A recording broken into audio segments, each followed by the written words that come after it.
Okay, so last class तक हमने spring और मेजॉरिटी ऑफ सिस्टम्स हमने कंप्लीट कर लिए थे एग्जीक्यूटिंग एसएचएम। स्प्रिंग से रिलेटेड कुछ प्रीवियस ईयर की प्रॉब्लम्स करते हैं, उसके बाद हम फिर आगे के सिस्टम स्टडी करेंगे। तो इस क्वेश्चन को लिखो, you have 2 minutes in this. लिखो और 3 मिनट ले लो, 1 मिनट लिखने में लगेगा, 2 मिनट सॉल्व करने में लगेगा। बताओ मुझे फाइनल आंसर क्या है, फास्ट।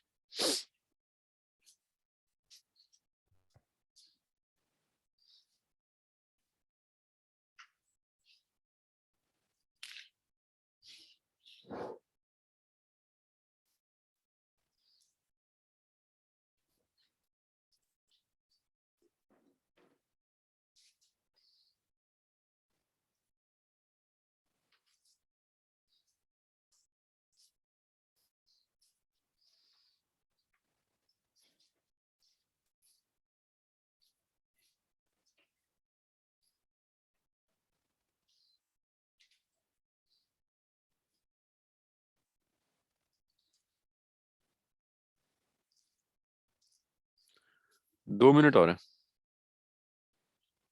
अच्छा, ये मैंने एक क्वेश्चन छोड़ा था आप लोगों के लिए कि अगर कॉर्ट से पास हो रहा है तो एसएचएम होगा या नहीं होगा, हुआ था सॉल्व?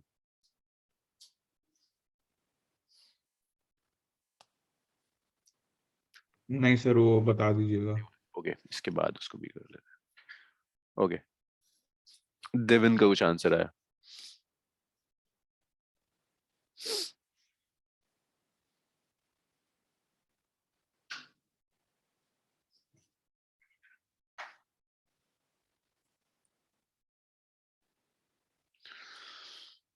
दो मिनट और है, जल्दी।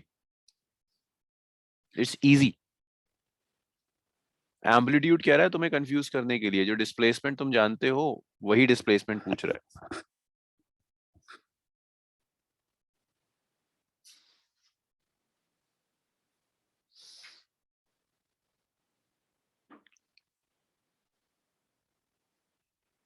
एक मिनट और है, फिर मैं सॉल्व करना शुरू कर दूंगा।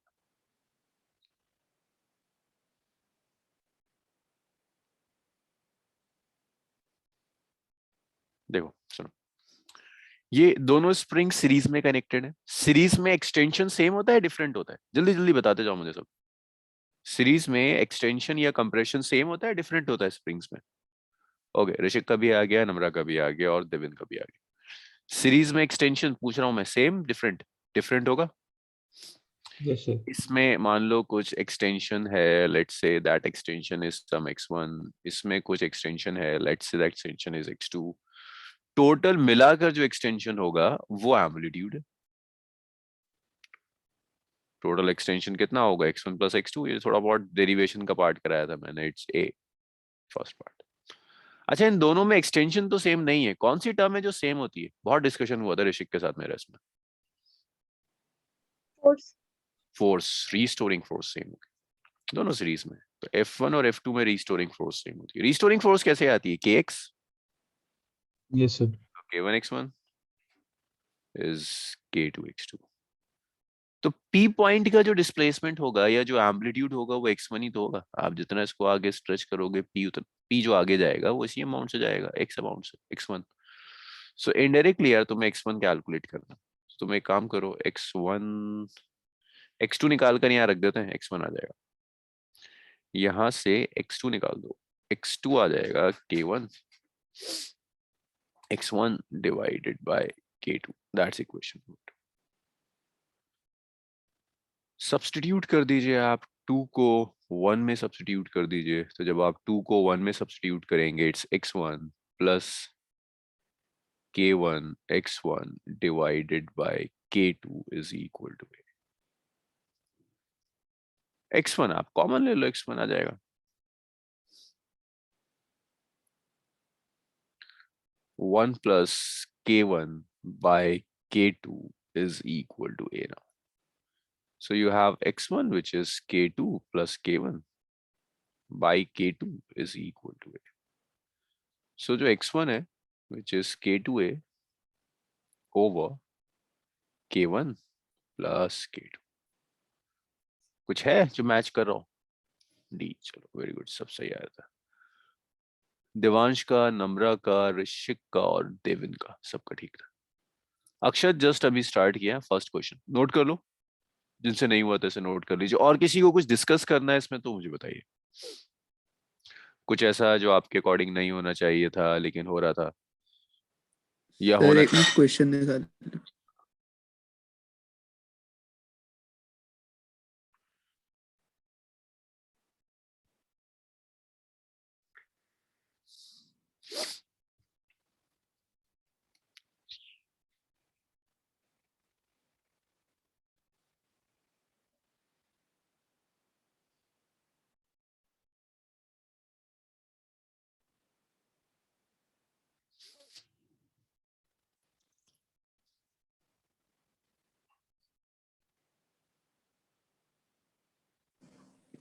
सर लिख ले। सोल्यूशन भी लिख लिया ना सबने? नो सर, एक मिनट। ओके।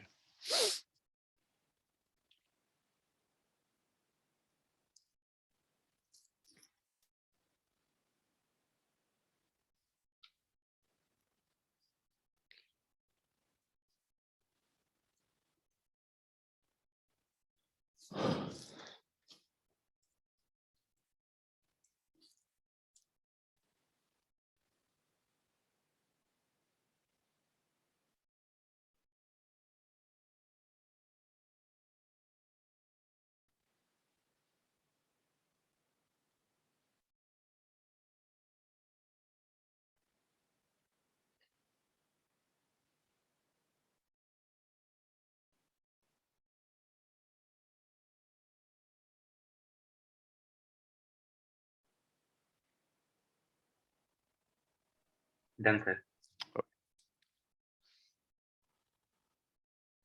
इसे पढ़ो, बड़ा लेंदी सा लगता है बट इसकी जो कैलकुलेशन है ना, हार्डली 2 लाइन की कैलकुलेशन होती है। क्वेश्चन पढ़ो, मेक अ स्ट्रैटेजी। कुछ लोग इसमें बहुत टाइम लेंगे, सब 5-5, 10-10 मिनट लगते हैं इसे सॉल्व करने में। अब थोड़ा सा स्मार्ट हो, आप देख सकते हो कि इस क्वेश्चन में गैप्स कहाँ पर है। It's a lengthy question but उसने सॉल्व, अब क्वेश्चन लिखते लिखते ना एक इतना बड़ा गैप दे दिया है कि उस गैप ने से बहुत इजी कर दिया। बस वो गैप पकड़ना है।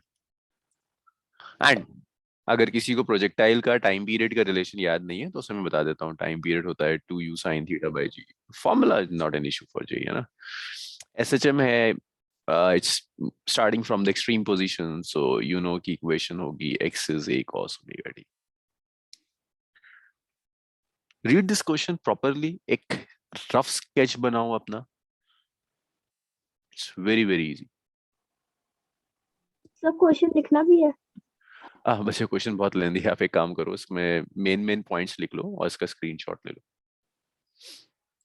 बहुत टाइम ले जाएगा वो तो लिखने।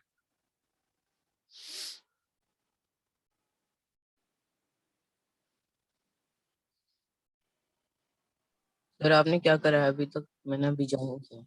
असीम बस क्वेश्चंस कर रहे हैं, जेई प्रीवियस से जो भी हमने लास्ट क्लास में पढ़ा था उससे रिलेटेड देख रहे हैं कि जेई का कुछ सॉल्व होता है नहीं होता।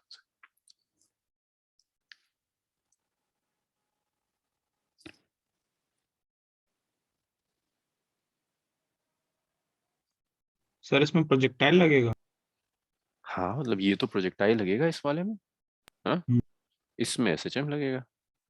बट तुम बहुत स्मार्ट हो तो फिर, अब मैं सारी हिंट दे दूंगा तो पूरा सॉल्व हो जाएगा।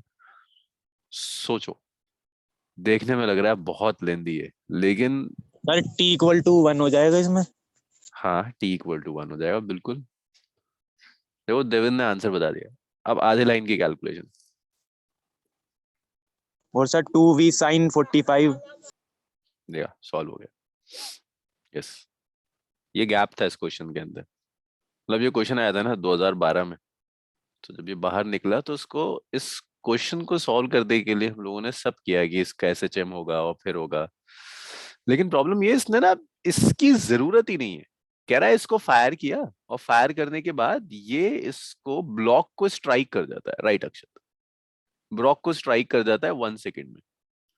तो इसने तो सब कुछ प्रोजेक्टाइल से सॉल्व कर दिया, इसने बता दिया कि प्रोजेक्टाइल का टाइम पीरियड है 1 सेकेंड का, राइट देवांश? ने कहा 1 सेकेंड का टाइम पीरियड है, सब कुछ तो पता है यार प्रोजेक्टाइल में, जरूरत ही नहीं है इस स्प्रिंग के ऑसिलेशन की।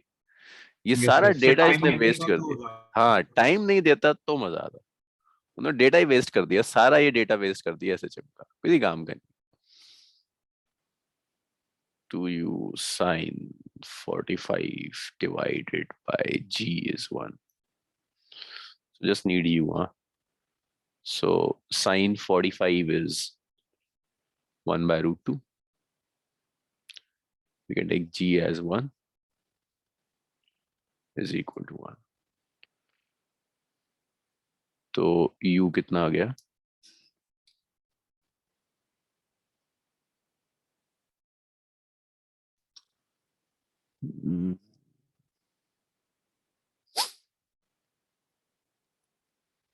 u आ गया, it's 1 into 10 into root 2 divided by 2. So ये u आ गया, it's 5/2 रूट 5 root 2 ना, यस सर 5 रूट। तो 5 root 2 आ जाएगा 5 into, अच्छा यार ये सब रूट 50 के टर्म्स में दिए हुए हैं, रूट 50, 51, 52, 53, देखते हैं कौन सबसे ज्यादा क्लोज है। सर ए होगा क्योंकि हम 5 को अंदर ले जाएंगे। 25 into 2, राइट, 50 हो जाएगा। So it's 25 into 2, which is root 50. So ये जेई का पैटर्न है, मतलब जेई ऐसा नहीं करता कि प्योर एसएचएम पर बहुत क्वेश्चंस बना रहा हो। देख रहे हो, एसएचएम प्लस प्रोजेक्टाइल, ये कुछ सिर्फ एसएचएम पर क्वेश्चन था। ऊपर जो मैंने डिस्कस किया था ये सब एसएचएम प्लस ग्रेविटेशन। जैसे एक और क्वेश्चन है, this is SHM plus friction, मतलब वो चेक करता है कि आप एसएचएम और फ्रिक्शन जानते हैं नहीं जानते। यही मैं लास्ट क्लास में कह रहा था आपसे कि एसएचएम अगर आपको पता है तो फिर आपके क्वेश्चंस मिक्स्ड होकर आएंगे। बहुत क्वेश्चंस होते हैं जो 12th के सिलेबस से मिक्स्ड होकर एसएचएम के साथ बना देता है, इसे ट्राई करो। और जहां क्वेश्चन ना समझ में आए ना वहां मुझसे डिस्कस करा करो। देखो ये ऋषिक की बहुत अच्छी चीज है, ऋषिक तब तक डिस्कस करता है जब तक या तो ये क्लियर ना हो जाए या ऐसे ये समझ में ना आ जाए कि मैं अब क्लियर नहीं कर पा रहा। सो उस एंड तक आप डिस्कस कीजिए जब तक आपको क्वेश्चन ना समझ में आ रहा हो। अगर आप क्वेश्चन नहीं समझे तो आप भूल जाओ कि आप सॉल्व कर पाओगे। और तो बहुत अच्छी बात है कि इस बैच में कोई ऐसा नहीं है जो कि प्रीवियस ईयर्स के सॉल्यूशंस तो हर जगह होते हैं कि वहां से कॉपी करके डाल दे, कई लोगों के गलत भी होते हैं। दैट शोज कि आप ईमानदारी से कर रहे हैं। जो बच्चे इधर उधर से देख के लिख रहे होते हैं बैचेस के अंदर, टीचर को तो आइडिया लग जाता है, उसके साथ नुकसान ही होता है कि उसको दिमाग चलाने की आदत ही नहीं पड़ती। जब तक उसे मिल रहा है इधर उधर से नेट से वो कर रहा है, जिस दिन उसके सामने पेपर आ जाता है, जब ना उसके हाथ में गूगल है ना कोई और चीज है, उस दिन वो ब्लैंक होता है। और बाकी लोग जो गलत कर रहे हैं वो धीरे धीरे ग्रो कर रहे होते हैं। और वो दिन जो एग्जाम का दिन होता है उस दिन उसे पता चलता है कि वो जहां था वो वहीं का वहीं रह गया और बाकी लोग बहुत आगे निकल गए। सो द क्लासरूम मोटिव ये नहीं होता कि सारे आंसर्स ठीक आए, द मोटिव इज क्वेश्चन समझ में आना चाहिए आपके, आपने जो कॉन्सेप्ट्स पढ़े हैं उसे आप अप्लाई कर पाओ। और जहां थोड़ा भी आपको लग रहा है किसी कॉन्सेप्ट में डाउट, वहां डिस्कस करो, टीचर इसीलिए बैठा होता है।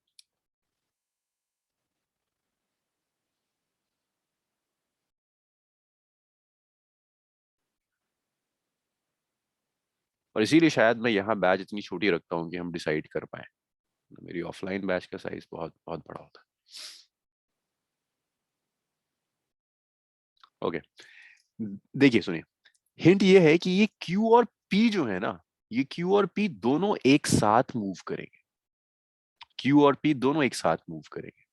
तो पहले तो आप जब ये एक साथ मूव करेंगे तो वो सिस्टम जो मूव कर रहा है उस पूरे का मास होगा mass of P plus mass of Q, that's दोनों के मासेस सेम है तो 2 है। तो जो आप सिस्टम है आप ऐसा बना लो, पहले अपने टाइम पीरियड या फ्रीक्वेंसी के लिए ना आप सिस्टम को ऐसे बना लो कि अब मास हो गया 2m।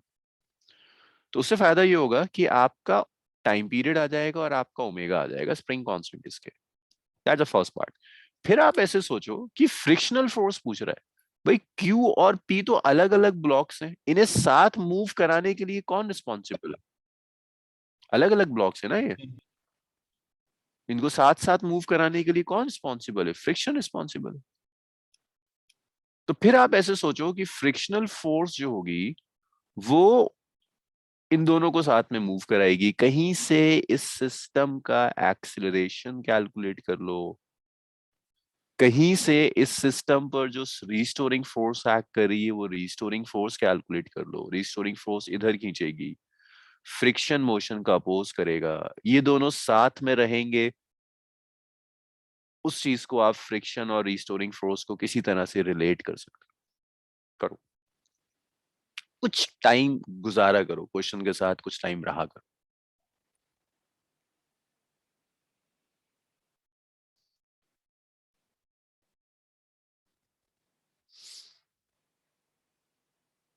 Make a rough sketch, लिखो अपनी स्ट्रैटेजी बार बार, एंड डोंट टेक टेंशन कि ये गलत होगा। कैलकुलेशंस को एंजॉय करो।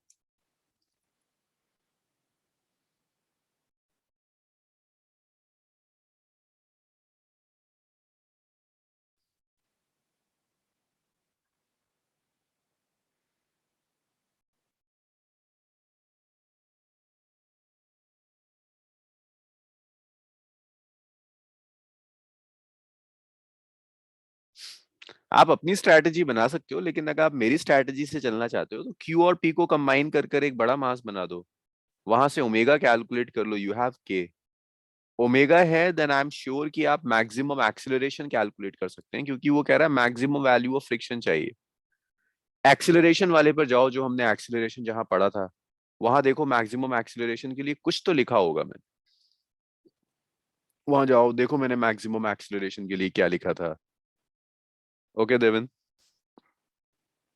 अभी चेक करते हैं देविन सही है गलत है। Just 2 minutes.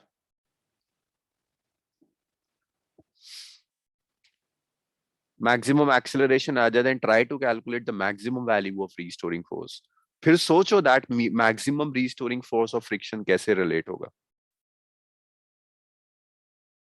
ना। न्यूमेरिकल की कहानी बनाया करो।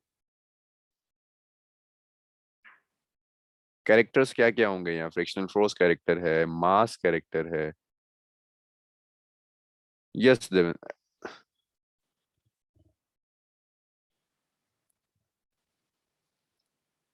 एसएचएम से एक्सीलरेशन आएगा, मैक्सिमम एक्सीलरेशन। ओके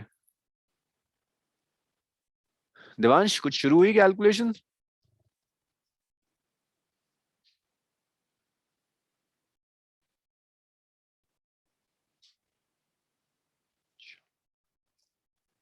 मैं करना शुरू करूं और स्टिल आप लोग ट्राई कर रहे हैं?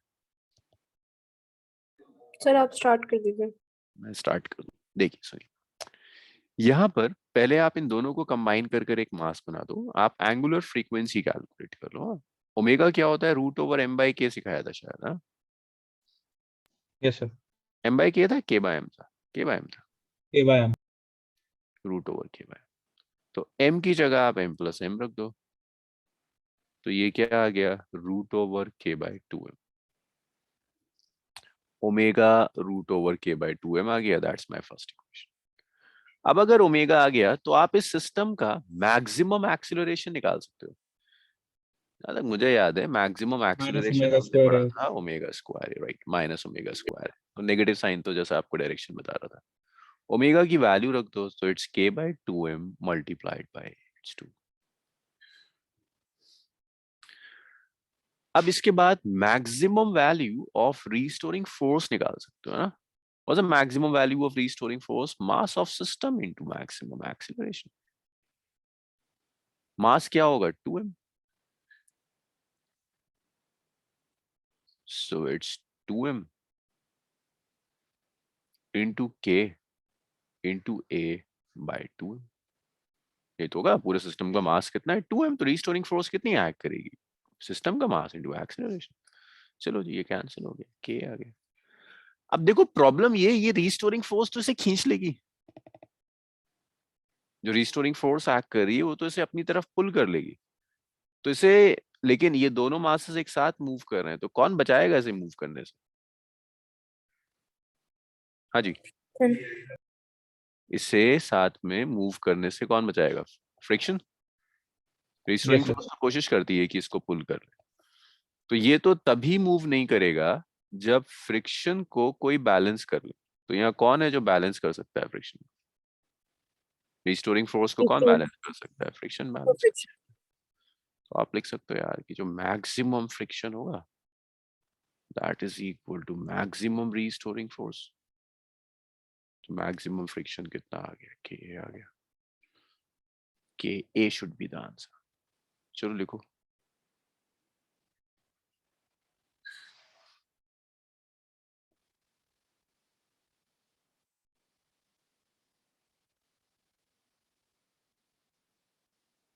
सर इसमें म्यू तो यूज ही नहीं हुआ पर। हाँ, म्यू तो उसने किसी ऑप्शन में दिया भी नहीं है, आपको दिया है लेकिन रेलेवेंट नहीं।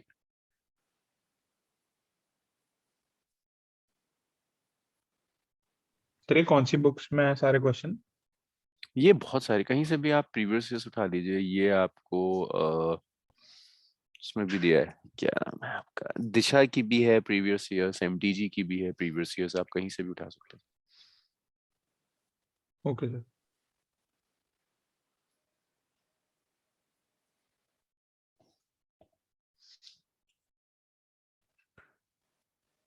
जस्ट 1 सेकेंड, 1 सेकेंड, कुछ गड़बड़ कर रहा हूँ। देखो सुना, यहाँ पर आप फ्रिक्शन आप किस पे ले रहे हो? पूरे सिस्टम पर या सिर्फ क्यू पर?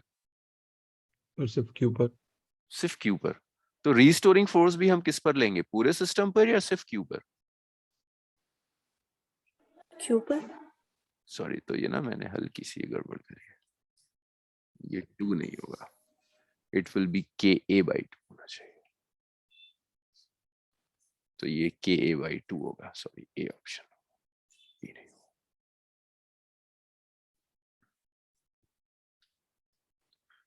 प्रीवियस ईयर्स के लिए कोई एक बुक उठा लो। दिशा मैं यूजुअली प्रिफर करता हूँ क्योंकि दिशा में ना सब टॉपिक वाइज दिया हुआ है। ऑल्दो दिशा के सॉल्यूशंस बहुत खराब होते हैं, वो मान के चलता है कि टीचर ही देख रहा है उन सॉल्यूशंस को, बच्चा नहीं, एक एक स्टेप नहीं लिखता। बट वो जो सिलेक्शन है ना, सिलेक्शन बहुत अच्छा है, टॉपिक वाइज उसने दिए हुए क्वेश्चंस। तो सॉल्यूशंस हम नेट से देख सकते हैं? हाँ, लेकिन वहां भी जो हिंट है दैट हिंट इज एनफ।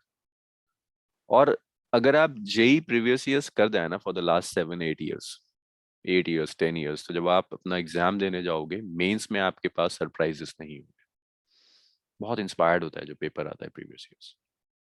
इतना कुछ है ना कि कुछ बचता ही नहीं है कि इसके बाहर से क्या उठा के,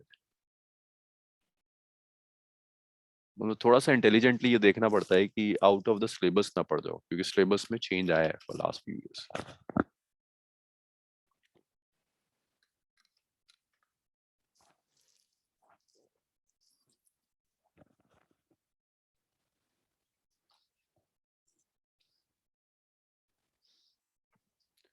चलिए जी, लिख लिया।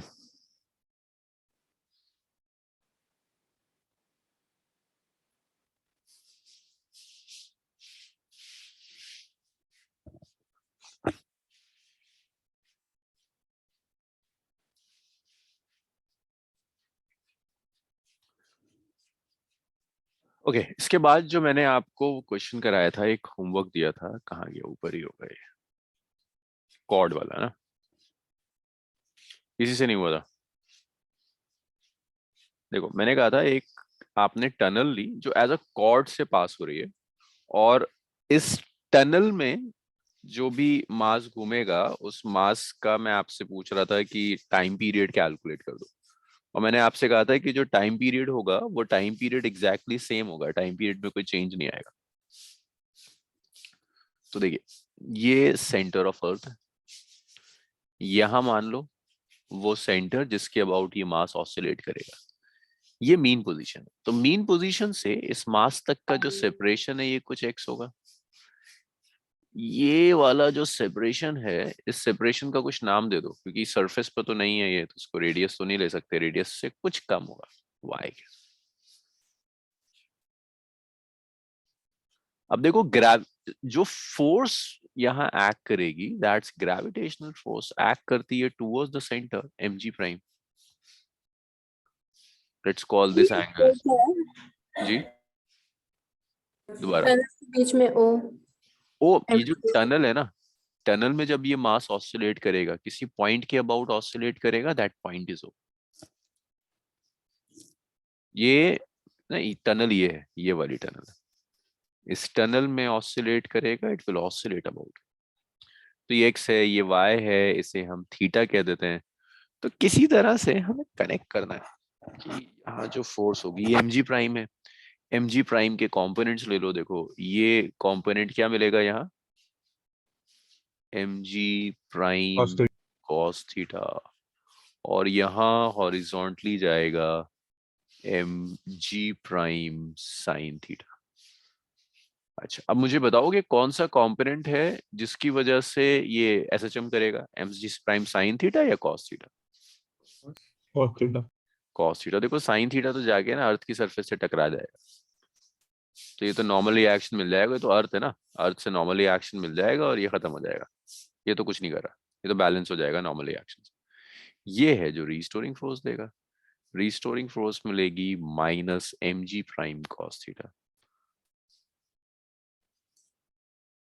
और मैंने कल भी लिखा था, लास्ट क्लास में भी एक्सप्रेशन लिखा था, कहाँ गया ये, कि ये अर्थ के सेंटर से जितना डिस्टेंस है, acceleration due to gravity gy/r होती है. सेम है, अर्थ के सेंटर से अब भी मैं y ले रहा हूँ, तो आपका जो g प्राइम होगा that will B gy/r. gy/r. तो आपका f आ गया माइनस ऑफ mg प्राइम की वैल्यू रख दीजिए इनटू cos थीटा. एक्सपेक्टेड क्या है, अगर ये सेपरेशन x है, it should be some constant time x. तो x के लिए cos थीटा की वैल्यू रख दो, आपको x कितना लगेगा, माइनस mgy/r. cos थीटा को आप बेस अपॉन हाइपोटेनस रख दीजिए, ये कैंसिल हो गया, माइनस mgx/r. तो देखिए mg/r कांस्टेंट है, x आ जाएगा माइनस ऑफ kx. हाँ जी, क्लियर है. अब k की वैल्यू सेम है, टाइम पीरियड सेम है. Yes sir.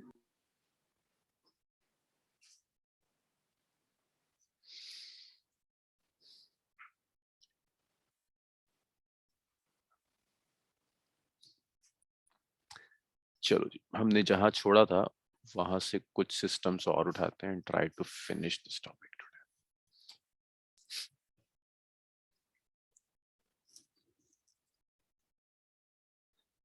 ये लिख लेना सब. तो याद रखना, ये सेंटर से पास हो, एंड से पास हो, कहीं से भी से पास हो, सेम रहता है एक्सप्रेशन. अब देखिए YouTube मैंने आपको करा दिया था, ये YouTube जो था, ये आया था एक्सप्रेशन. फ्लोटिंग सिलेंडर हमने स्टार्ट नहीं किया था, मैंने होमवर्क दिया था, बट आई एम श्योर मुझे ही कराना होगा. YouTube में कुछ केसेस और आते हैं, जो केसेस NCERT ने तो नहीं दिए, जेई में भी मैंने बहुत लंबे टाइम से नहीं देखे, but still you should know कि अगर ऐसा कुछ उठाकर दे दे तो आप कैसे सॉल्व करोगे. ये YouTube था. YouTube के जनरलाइज्ड केसेस होते हैं. जनरलाइज्ड केसेस ऐसे होते हैं कि वो आपसे कहता है कि YouTube की जगह ना उसने आपको इस टाइप का ट्यूब दे दिया, ऐसा दे दिया. लिक्विड तो यहाँ भी ऑसिलेट करेगा. हॉरिजॉन्टल के साथ जो एंगल है, यहाँ एंगल अल्फा है और ये एंगल बीटा है, ये दिया हुआ है. और ये जो हाइट है, that height is h. This height is h. तो आपसे कहता है यहाँ कैलकुलेट करो टाइम पीरियड. तो देखो यहाँ इस वाले में और ये जो YouTube किया था हमने, फर्क था कि YouTube में अगर आप अल्फा और बीटा ढूंढो, मुझे बताओगे ये एंगल कितना होगा, 90. कौन सा सर? ये वाला, ये हॉरिजॉन्टल के साथ जो एक एंड बनाएगा, फिर हॉरिजॉन्टल के साथ जो दूसरा एंड बनाएगा, ये एंगल कितना होगा, 90 डिग्री. ये दोनों angles 90 degree. So this YouTube is a special case of this. This is a general case. So I'm not doing the entire derivation. आप जब यहाँ पर टाइम पीरियड कैलकुलेट करोगे, then the time period is 2 pi root over h by g sin alpha sin beta. ताकि जब आप YouTube करो put alpha equal to beta equal to 90 degree, तो root over h by g आ जाएगा, जो यहाँ आया था. अब इसी में अगर ये भी ना एडवांस में पूछता था, सर ये समझ नहीं आया आपने साइन अल्फा साइन बीटा वाला। मैंने अच्छा इसको डिराइव करके, इसको बस डिराइव नहीं करना चाह रहा. ये मैंने डायरेक्ट एक्सप्रेशन लिखा है, मैं इसको डिराइव नहीं करना चाह रहा. इसकी डेरिवेशन आपको कहीं काम आएगी नहीं, इसलिए. अच्छा okay sir. Otherwise the very lengthy calculation. ये जो हमने किया था ना, दैट्स अ स्पेशल केस. यहाँ सारा पॉइंट फोर्स वगैरह के कंपोनेंट्स लेने पड़ जाएंगे. एक्स को लिख लेना कि हो सकता है कि आपको YouTube की जगह बहुत रेयर है, बट अगर ऐसा कुछ दे दिया तो आप इसे लिख लो.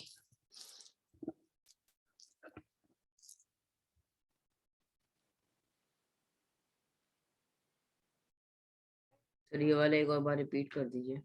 जी, हमने जो यहाँ मैंने कुछ डिराइव नहीं किया सी. जो YouTube था उस YouTube को जनरलाइज कर दिया कि अगर YouTube की जगह कुछ इस शेप V शेप का ट्यूब दिया है, हॉरिजॉन्टल के तरफ साइड, एक साइड से इंक्लिनेशन अल्फा है, दूसरी साइड से इंक्लिनेशन बीटा है, तो जो टाइम पीरियड होगा it's 2 pi root over h by g sin alpha into sin. मैंने डायरेक्ट लिखा है, मैंने इसको डिराइव नहीं किया. कैसे डिराइव होता है ये मुंह पर सिखा चुका. यहां से आप YouTube बना सकते हैं. ये जो YouTube है इसमें अल्फा और बीटा की वैल्यू 90 डिग्री होती है, तो अगर आप यहाँ अल्फा और बीटा 90 रखते हैं, so you'll get this expression.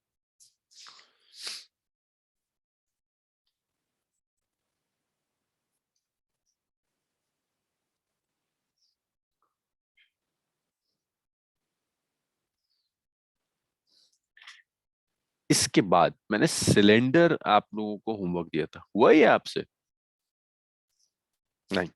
चलिए सुनिए, oscillation of a floating cylinder, इसको कर लेते हैं. ये लास्ट कैलकुलेशन है जो एनसीईआरटी ने अपनी बैक एक्सरसाइज में दी हुई है. तो ये आपके सर पास इसको अप्रोच करना समझ नहीं आया, मतलब अप्रोच कैसे करें, पॉइंट फोर्स लगा, लेकिन फिर सर समझ नहीं आया। ओके. आपने क्या किया, एक कंटेनर लिया, इस कंटेनर में कुछ लिक्विड डाल दिया, इसके अंदर लिक्विड फील्ड है पूरा, पूरे कंटेनर में आपने लिक्विड भरा हुआ है, और ये सिलेंडर उस लिक्विड में फ्लोट कर रहा है. सिलेंडर की हाइट h है, area of cross section of the cylinder is a, density of the cylinder is rho, and this is the equilibrium condition. Float कर रहा है, दैट मींस एक सिलेंडर इक्विलिब्रियम में. मुझे बता सकते हो इक्विलिब्रियम में इस सिलेंडर पर क्या क्या फोर्सेस काम कर रही होंगी? Akshat, the cylinder is in equilibrium, क्या क्या फोर्सेस एक्ट कर रहे हैं?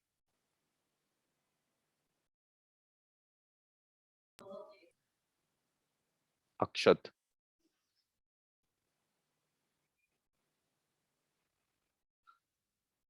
हाँ सिर्फ यस, अक्षत सही कह रहा है. ग्रेविटी एक्ट कर रही है और एक बॉइंट फोर्स एक्ट कर रही है, and the cylinder is in equilibrium. That means weight और बॉइंट फोर्स एक दूसरे को यहाँ बैलेंस कर रहे होंगे. अभी ये ऑसिलेट नहीं कर रहा, सो इक्विलिब्रियम में वेट और बॉइंट फोर्स ने एक दूसरे को बैलेंस किया हुआ है. ये ऐसा है ना कि आप एक बॉटल लो और उस बॉटल को एक अपनी बाल्टी में पानी भरो और उसके अंदर उस बॉटल को डाल दो, वो बॉटल फ्लोट कर रही होगी. बॉटल में थोड़ा सा पानी डाल देना ताकि बॉटल का कुछ पोर्शन इमर्ज हो जाए और बॉटल फ्लोट करेगी. आप उसको एक बार कंप्रेस करके छोड़ दो.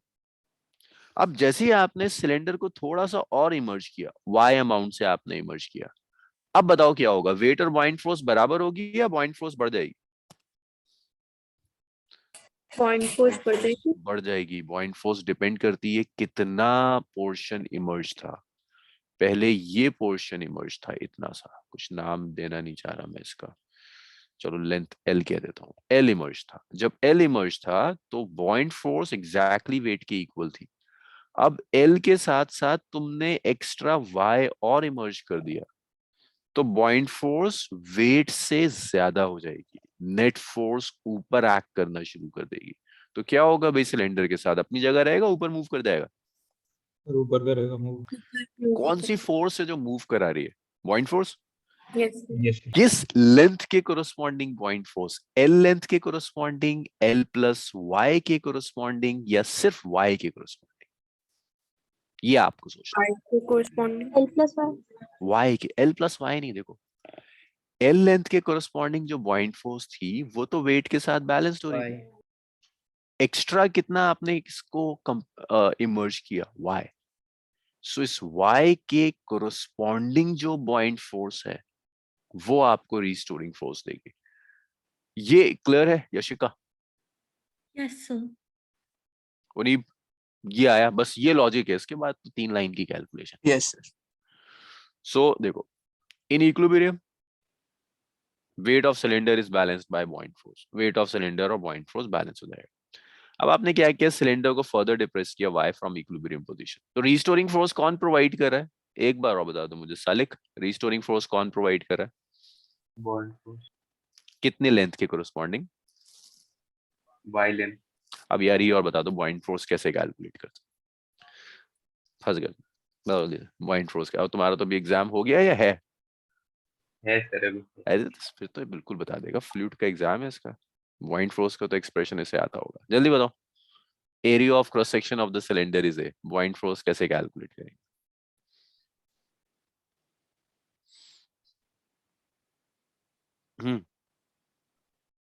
जैसा एक ऑनलाइन एग्जाम है, बिल्कुल इंटरनेट कनेक्शन वगैरह सही रखा हुआ है, 2-3 सिस्टम साथ में रख लिए हैं, हाँ?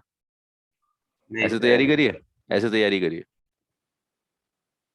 देखो कोई और बताएगा मुझे पॉइंट फोर्स? नोहा बताएगी। नोहा, पॉइंट फोर्स कैसे कैलकुलेट करेंगे?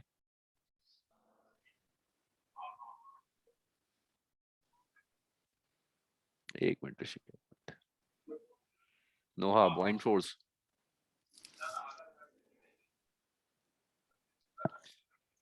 दिव्यांशु कहाँ है? दिव्यांशु कहाँ है? दिव्यांशु है तो दिव्यांशु बताना यार, पॉइंट फोर्स कैसे आएगी?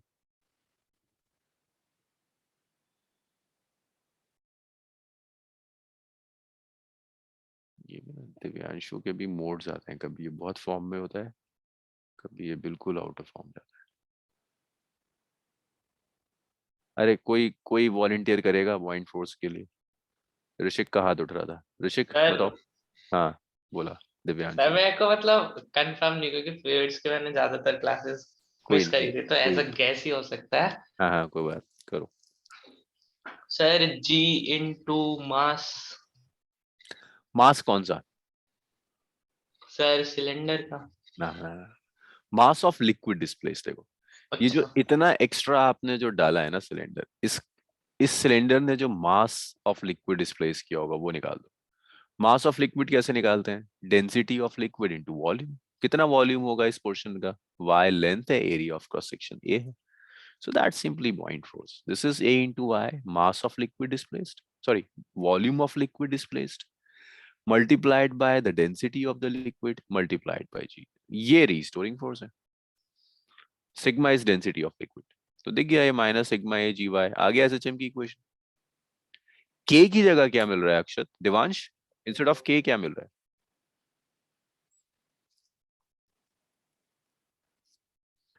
इंस्टेड ऑफ K क्या मिल रहा है?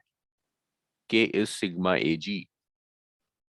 ये आपको K देगा, sigma AG is equal to K। Sigma AG के आ गया, तब आप लिख सकते हो यार सिग्मा एजी अगर के है और मास ऑफ द सिलेंडर निकाल दो। सिलेंडर का मास क्या होगा? Volume of cylinder. देखो सिलेंडर का एरिया ए है, सिलेंडर की हाइट h है, तो volume of the cylinder is a h, density is rho, so a h rho आ गया। बस अब सिर्फ एक ये स्टेप था जहाँ शायद प्रॉब्लम हो सकती है, बाकी तो वैसी कैलकुलेशन जैसे हमने लास्ट क्लास में 2-3 कैलकुलेशन करी। T is 2 pi root over k by m, k की वैल्यू रख दो, एम की वैल्यू रख दो, ये आ जाएगा। के बाय एम था, एम बाय के था?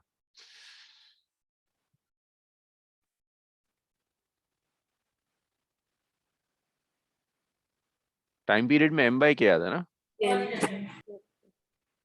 चलो जल्दी से कर लो कैलकुलेट, इसे बता दो टाइम पीरियड कितना है।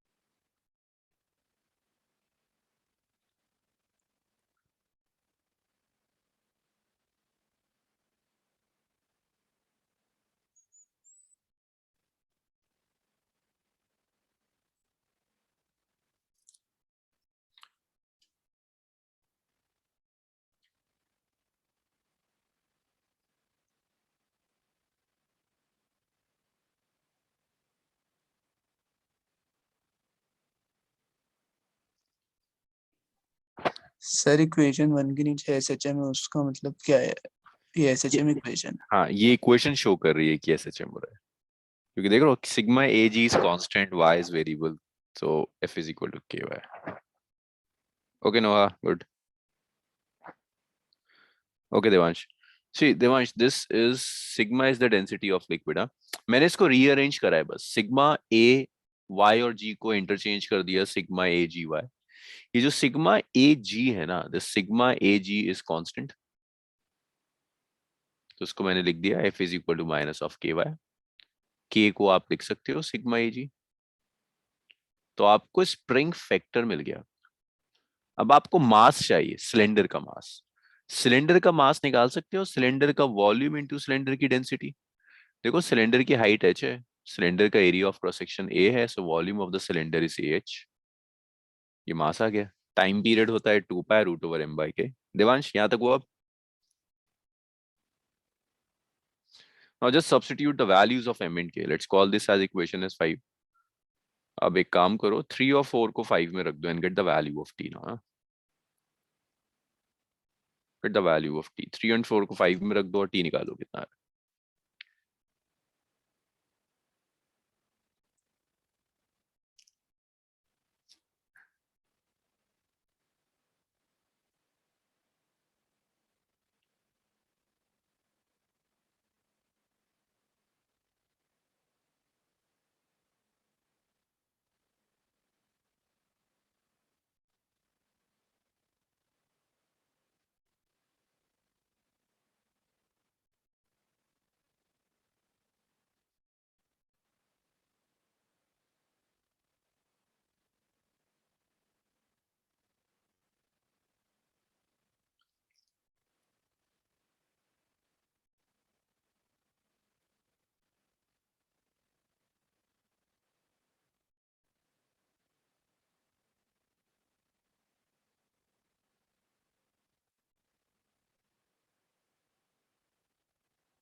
Okay, good. Time period से यार.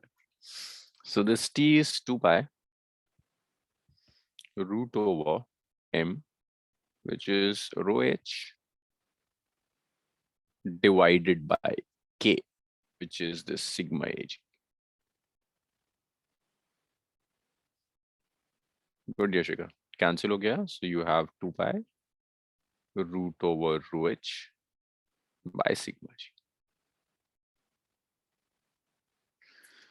So ये एक और सिस्टम हो गया एग्जीक्यूटिंग SHM.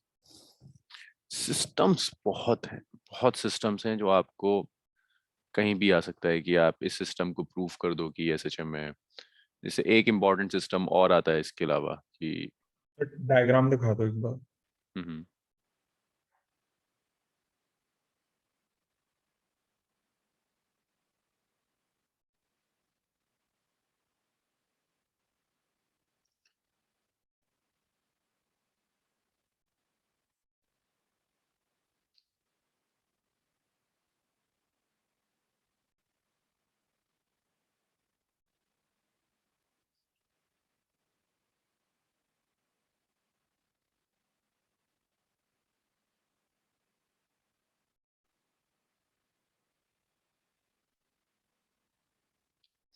जैसे ये एक NCERT की प्रॉब्लम और है. ये आप ट्राई करोगे, नहीं होगा तो आई विल एक्सप्लेन. कल मैं इसे एक्सप्लेन कर दूंगा अगर ये नहीं हुआ आपसे.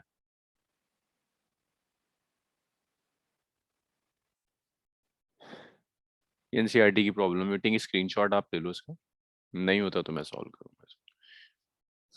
इसमें सिर्फ इतना यूज होगा, बल्क मॉडुलस है, वहां से आप प्रेशर निकाल सकते हो and force is pressure into area. That's it. इसका स्क्रीनशॉट ले लो. ये जेई में कम आए इस तरह के क्वेश्चंस. ये एनसीईआरटी ने दिए हैं तो स्किप तो नहीं कर सकते, बट जेई में कम दिखती हैं चीजें.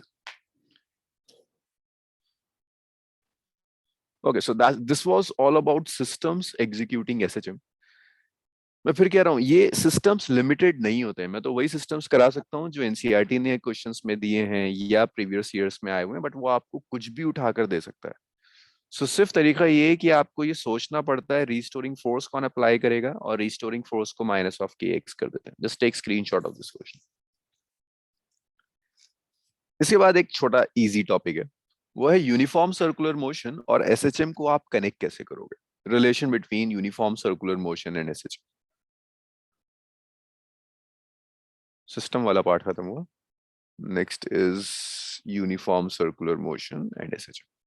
अच्छा, इससे पहले कुछ जनरल क्वेश्चंस करते हैं। हाँ, ये कुछ छोटे छोटे ना ग्राफ पर क्वेश्चंस हैं, लिखना है इस क्वेश्चन को। Your system is starting from extreme position, extreme position से आपका सिस्टम स्टार्ट कर रहा है। ये हमने किया था, नहीं किया ना? इसे लिख लो, सिस्टम आपका एक्सट्रीम पोजीशन से स्टार्ट कर रहा है। I need position versus time, velocity versus time, acceleration versus time, kinetic energy versus time, potential energy versus time, और टोटल एनर्जी वर्सेस टाइम। ये ग्राफ प्लॉट कर, सिस्टम एक्सट्रीम से start कर रहा है, दैट मींस डिस्प्लेसमेंट की equation पता है? को बता सकता है डिस्प्लेसमेंट की इक्वेशन क्या होगी system starting from the extreme position? भूल गए सब? A cos omega t. A cos omega t. So this is the equation of displacement. Try करो, डिफरेंशिएट करना तुम जानते हो। और फर्स्ट जो लेक्चर था ना एसएचएम का, उसके नोट्स उठा लो, वहां मैंने सारा ग्राफ प्लॉट करना सिखाया था। राइट अक्षत, गुड। जो फर्स्ट लेक्चर था एसएचएम का, उसमें मैंने सारे ग्राफ प्लॉट करने सिखाए थे आपको। जितने भी ग्राफ एटलीस्ट फर्स्ट 3 में यूज होंगे, वो सब प्लॉट करना आपने सिखाया। थर्ड में क्या लिख रखा है? Third is acceleration versus time. इसलिए मैं चेक तो नहीं कर सकता आपके ग्राफ। यू हैव 5 मिनट्स, शुरू के 3 प्लॉट करो, फोर्थ और फिफ्थ में तो प्रॉब्लम आएगी, वो तो मैं सिखा दूंगा। शुरू के 3 प्लॉट कर लो बस, शुरू के 3 हो जाने चाहिए। आप फर्स्ट लेक्चर उठाकर देखोगे तो वहां ये सारे ग्राफ मैंने प्लॉट करा रखे।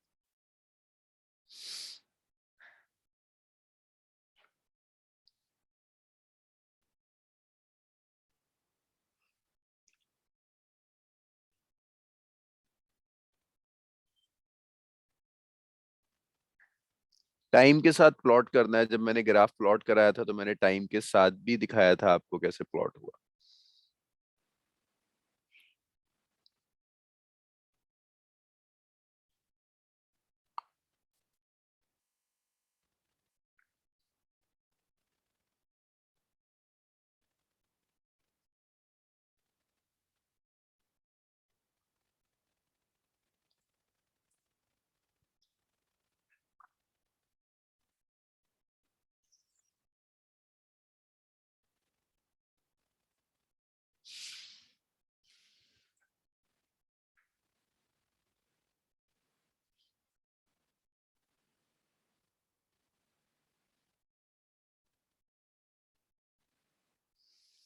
सालिक, हुआ कोई प्लॉट?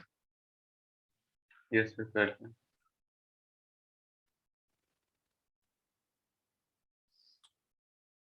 2 मिनट हो गए, 3 मिनट और।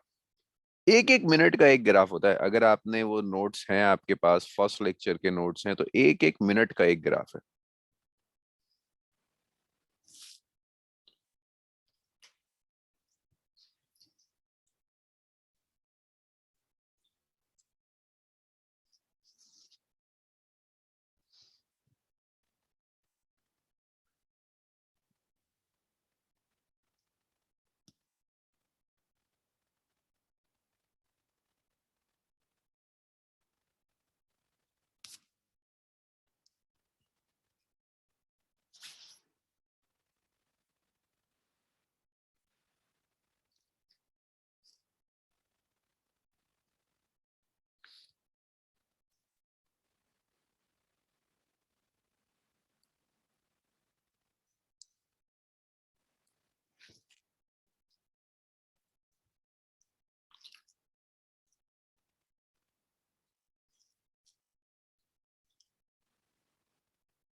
Acceleration Devansh, acceleration versus time graph.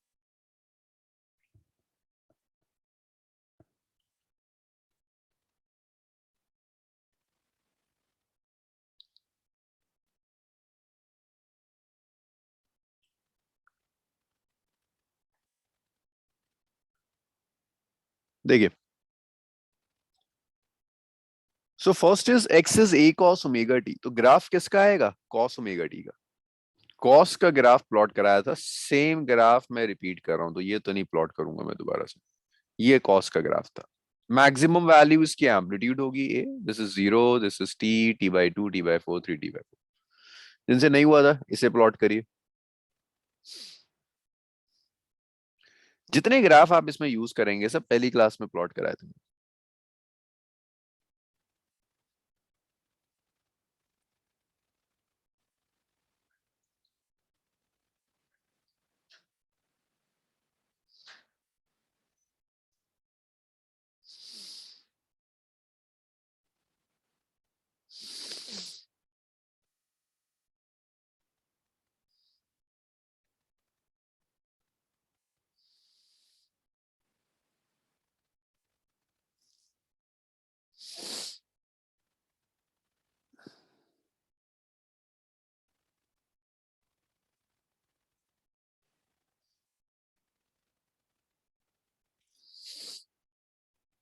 Next देखिए, अगर आपको वेलोसिटी चाहिए तो आप डिफरेंशिएट कर दो इसे टाइम की रिस्पेक्ट में। तो जब आप टाइम की रिस्पेक्ट में इसे डिफरेंशिएट करोगे एक्स को ए कॉस ओमेगा टी को, you will get minus omega a sine omega t. तो जो ग्राफ होगा वो माइनस ऑफ साइन थीटा का ग्राफ है। ये भी प्लॉट कराया था आपको स्ट्रेट। साइन थीटा के ग्राफ Yes, को sir. उल्टा कर दो, this minus sign omega T. बस वैल्यू याद रखना था, मैक्सिमम वैल्यू इज ओमेगा है। सिर्फ kinetic energy, potential energy, total energy कुछ ऐसा है जो मुझे डिस्कस करना है।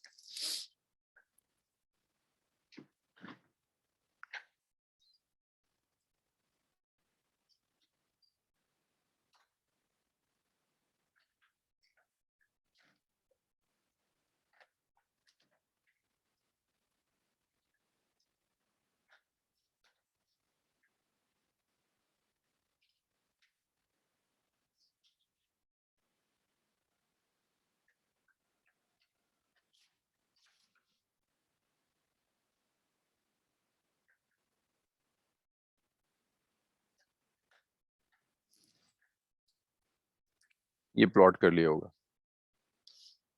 नेक्स्ट देखिए, अब वेलोसिटी के बाद एक्सीलरेशन एक बार और डिफरेंशिएट कर दो इसी, माइनस ओमेगा स्क्वायर ए कॉस ओमेगा टी। मैं दोबारा सिर्फ इस लाइन लिख रहा है, ये सब मैं कई बार लिख चुका हूँ। माइनस ओमेगा स्क्वायर ए कॉस ओमेगा टी, तो graph is minus of cos omega T, minus cos omega t का ग्राफ है। इसे भी प्लॉट कर लीजिए। एंड रिमेंबर, ऐसा मत करना कि तुम ये ग्राफ के शेप रट लो। भाई ये ग्राफ तब है when you are taking displacement from extreme position, means your x is a cos omega t. हो सकता है तुम्हें ऑब्जेक्टिव में, या मे बी अभी हम कुछ प्रीवियस ईयर्स क्वेश्चंस करें वहां तुम्हें दे दे साइन की इक्वेशन है, तो सब चेंज हो जाएगा।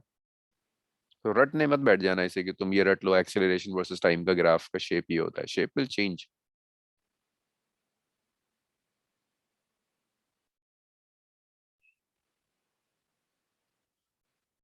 यस अक्षत, देवांश, क्लियर है सब?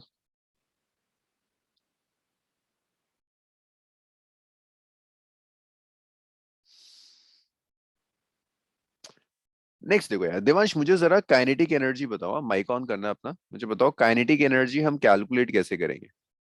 जो ऊपर डेटा हमने लिखा है या जो भी कैलकुलेट किया है उससे काइनेटिक एनर्जी कैलकुलेट कर सकते हैं? देवांश कैसे आएगी काइनेटिक एनर्जी? कोई बात नहीं, आप ऐसे ही बता दीजिए, टाइप करके बता दीजिए काइनेटिक एनर्जी कैसे आएगी।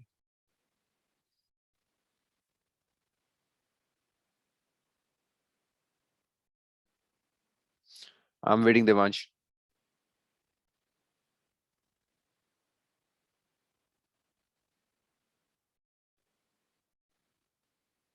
देखो वेलोसिटी का जो एक्सप्रेशन हमने डिराइव किया ना ऊपर, minus omega a sine omega t, इसे सब्स्टिट्यूट कर दो। तो जब आप इसे सब्स्टिट्यूट कर दोगे, minus omega a sine omega t और इस पूरे का स्क्वायर हो गया। सो आपकी काइनेटिक एनर्जी का एक्सप्रेशन आ गया, it's half m omega square a square sine square omega t. So ये काइनेटिक एनर्जी का expression, half m omega square a square sine square omega t. अब देखो काइनेटिक एनर्जी में sign नहीं आ रहा, साइन स्क्वायर आ रहा है। तो साइन स्क्वायर और साइन के ग्राफ में सिर्फ इतना डिफरेंस होता है कि जहां साइन नेगेटिव होगा वहां भी साइन स्क्वायर पॉजिटिव होगा। तो देखो साइन का जो ग्राफ होता है, दिस इज साइन कर्व, ये मैं यहाँ ड्रॉ कर देता हूँ, दिस इज साइन कर्व। जब आप साइन स्क्वायर लोगे ना, तो जो ये नेगेटिव टर्म भी है ये भी ऊपर चली जाएगी। सो this is the graph of sine square.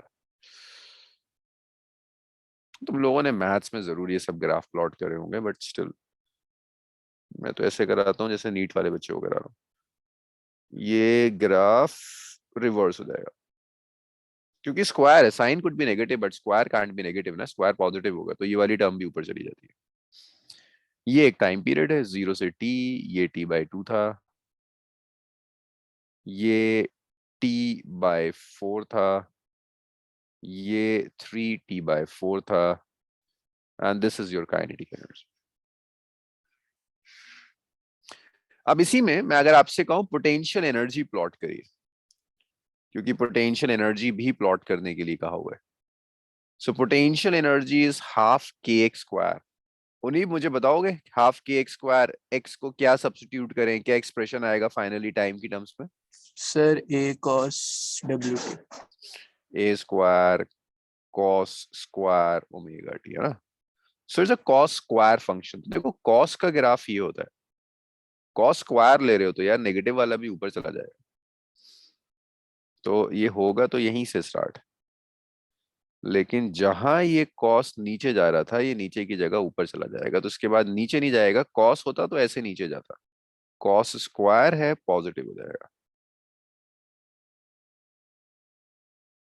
ये आपका पोटेंशियल एनर्जी का graph, this is graph of potential energy. इसके बाद वो आपसे कहता है टोटल एनर्जी प्लॉट करो। तो देखो टोटल एनर्जी आप प्रूफ कर सकते हो कि टोटल, इसको मैं प्रूफ कर भी दूंगा अभी, k A square omega square आई। It's independent of time. Independent of time, नोमा शेप ऑफ द ग्राफ क्या होगा? Total energy is independent of time, तो total energy versus time graph कैसा होगा नोमा? Straight line. Straight line, parallel to time axis, depend ही नहीं कर रहा टाइम पर, फर्क ही नहीं पड़ेगा टाइम से, इट्स टोटल एनर्जी। सो ये वो एनर्जी के ग्राफ थे जो मैं प्लॉट करने के लिए रहा था। अगेन काइनेटिक एनर्जी और potential energy can shift, depends कि आपका एक्स की इक्वेशन क्या है। इसको भी लिख लीजिए।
नेक्स्ट देखिए,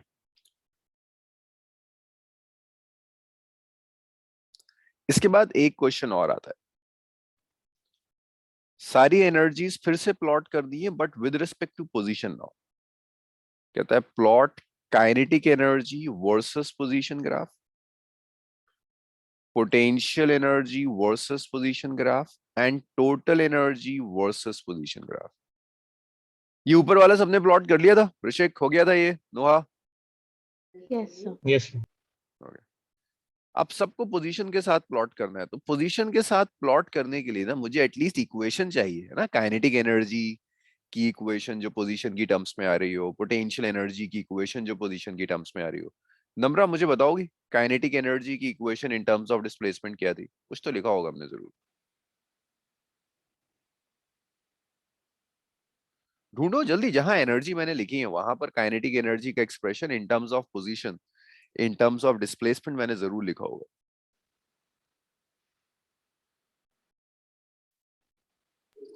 half m omega square a square minus y square. A square minus x square, ये काइनेटिक एनर्जी का एक्सप्रेशन था। पोटेंशियल एनर्जी का एक्सप्रेशन था हाफ के एक्स स्क्वायर। तो इसको जरा देखकर बताओ मुझे, Salik shape of the graph क्या होना चाहिए?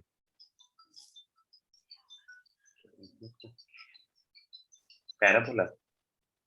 हाँ स्क्वायर आ रहा है ना, यस यस क्वाड्रेटिक है ना, स्क्वायर आ रहा है, ग्राफ विल बी पैराबोलिक।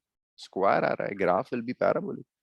तो आपको ये तो पता है कि काइनेटिक एनर्जी और पोटेंशियल एनर्जी दोनों का जो ग्राफ होगा, the shape of the graph will be parabolic. But exactly वो पैराबोला कहाँ जाएगा, उसके लिए आपको ये पता हो कि मीन पोजीशन पर क्या होती है। फिर से जरा काइनेटिक एनर्जी वाले नोट्स खोल लो। यशिका मुझे बताओ x इक्वल टू 0 पर काइनेटिक एनर्जी कितनी थी?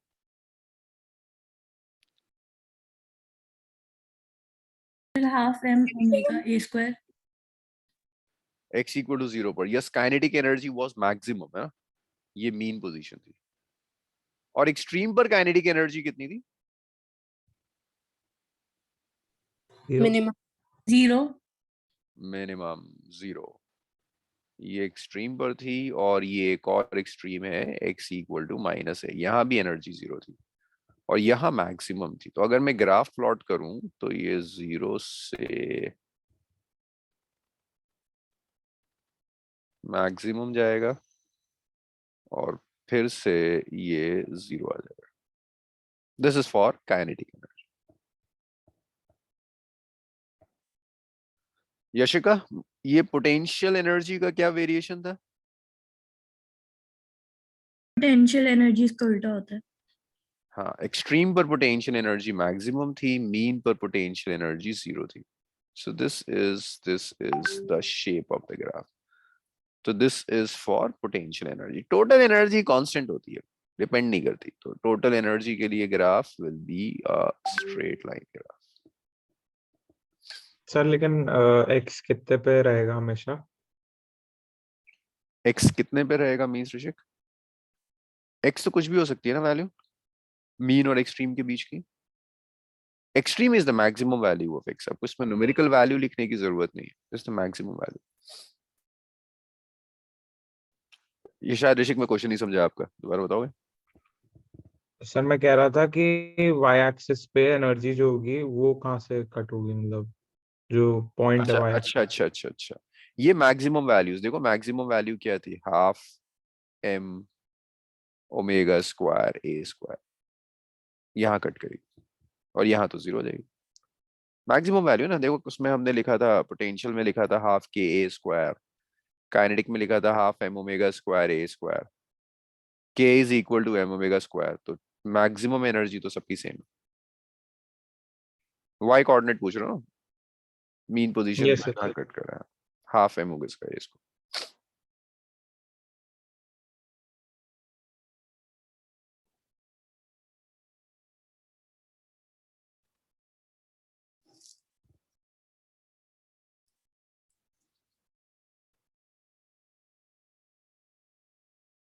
सर हम x की वैल्यू ये रखेंगे तो हाफ के a स्क्वायर आएगा ना पोटेंशियल एनर्जी। हाँ लेकिन k को लिख सकते हो ना m omega square, omega is root over k by m, अच्छा हाँ यस सर। Same thing.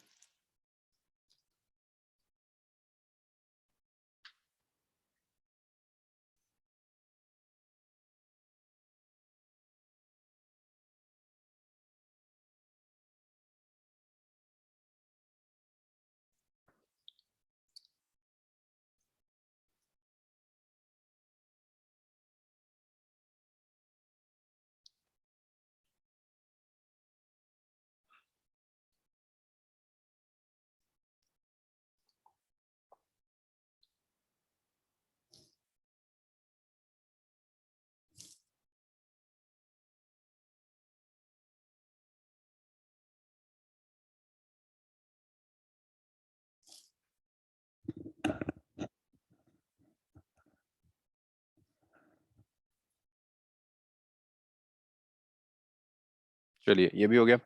अब कुछ छोटे छोटे क्वेश्चंस देखो एनर्जी के ऊपर। जैसे वो कहता है आपसे कि show that total energy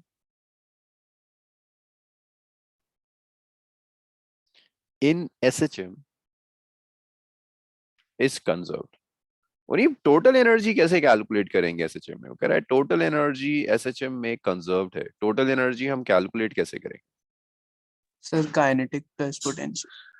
The sum of kinetic energy plus potential energy. So kinetic energy is expression था half m omega square, time की टर्म्स में रखते हैं। और क्या आया था एक्सप्रेशन हमने जो भी लिखी थी काइनेटिक एनर्जी, या तो साइन की टर्म्स में होगी या कॉस की टर्म्स में होगी। हमने साइन की टर्म्स में लिखी थी, so it was m omega square a square. पीछे पलट के देखना, यही था एक्सप्रेशन। अलग अलग बैचेस में मैंने साइन कॉस अलग अलग लिए हुए हैं। तुम्हारी बैच में ये लिया था कॉस भी लिया। cos? साइन नहीं, डिस्प्लेसमेंट में साइन लिया था, लेकिन वेलोसिटी में तो कॉस हो गया होगा। यस सर कॉस था। चेक कर लो एक बार सब, यही था एक्सप्रेशन काइनेटिक एनर्जी और पोटेंशियल एनर्जी जो हमने लिखा था।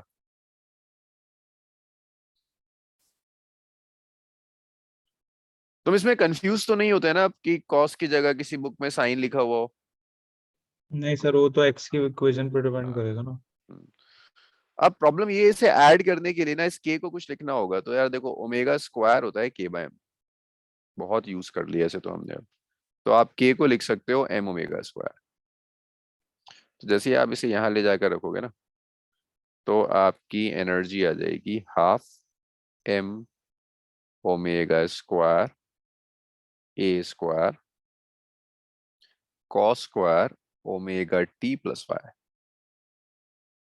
प्लस हाफ k की जगह आप लिख सकते हो m omega square, half m omega square a square sine square omega t plus 5।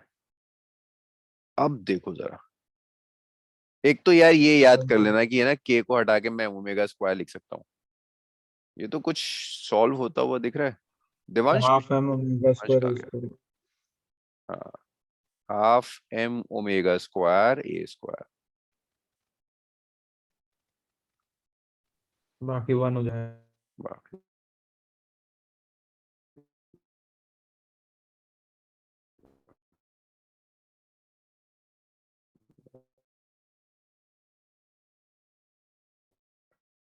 गई तुम्हारी, कितनी आ गई? Half m omega square a square. तो इसीलिए मैं कह रहा था कि एनर्जी टाइम पर डिपेंड नहीं करेगी, एनर्जी कंजर्व्ड है, it's independent of time. Total energy time पर डिपेंड नहीं करती, इट्स इंडिपेंडेंट ऑफ टाइम।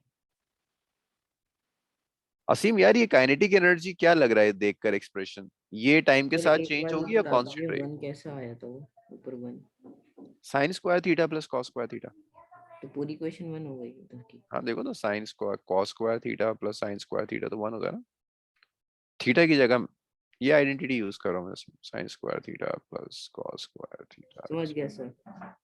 तो अब मेरी क्वेश्चन का आंसर दो, ये जो कॉस्ट काइनेटिक एनर्जी की इक्वेशन है यार, ये टाइम के साथ चेंज होगी या टाइम के साथ कांस्टेंट रहेगा?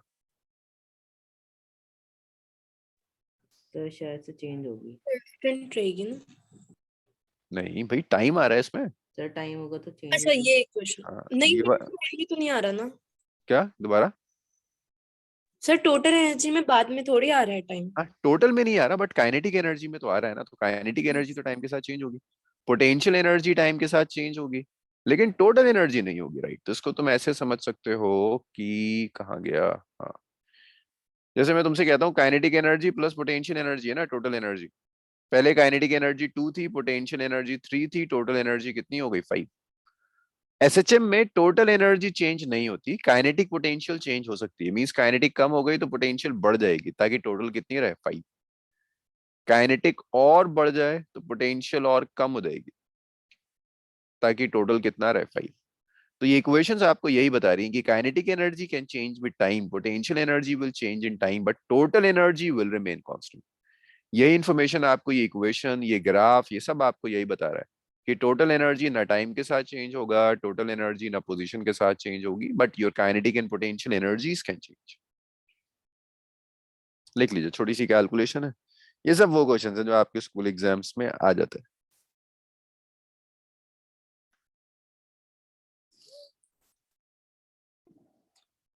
आज जो मेजर काम है ना वो सुपरपोजिशन ऑफ एसएचएम है।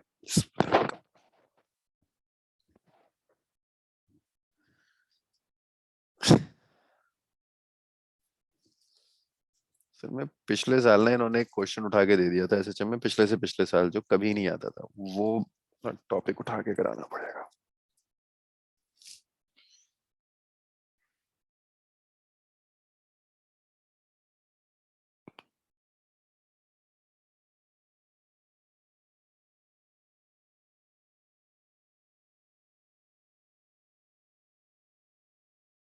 हो गया, बढ़ जाऊं आगे? यस चलो जी, नेक्स्ट देखो। इसके बाद क्वेश्चंस एक एनसीईआरटी ने ना आखिर में, ये जो आपका एडिशनल होता है उसमें एक क्वेश्चन डाले हुए हैं, दो क्वेश्चंस। कहता है एवरेज वैल्यू निकालो। क्वेश्चन है average value of kinetic energy निकाल दो और पोटेंशियल एनर्जी निकाल दो। तो सी को जरा एवरेज निकालते कैसे। तुम्हें नंबर्स का तो एवरेज निकालना आता है कि मैं तुम्हें 1 2 और 5 दे दूं और मैं तुमसे पूछूं एवरेज कैसे निकालेंगे। आरुषि 1 2 और 5 का एवरेज बचे कैसे आएगा?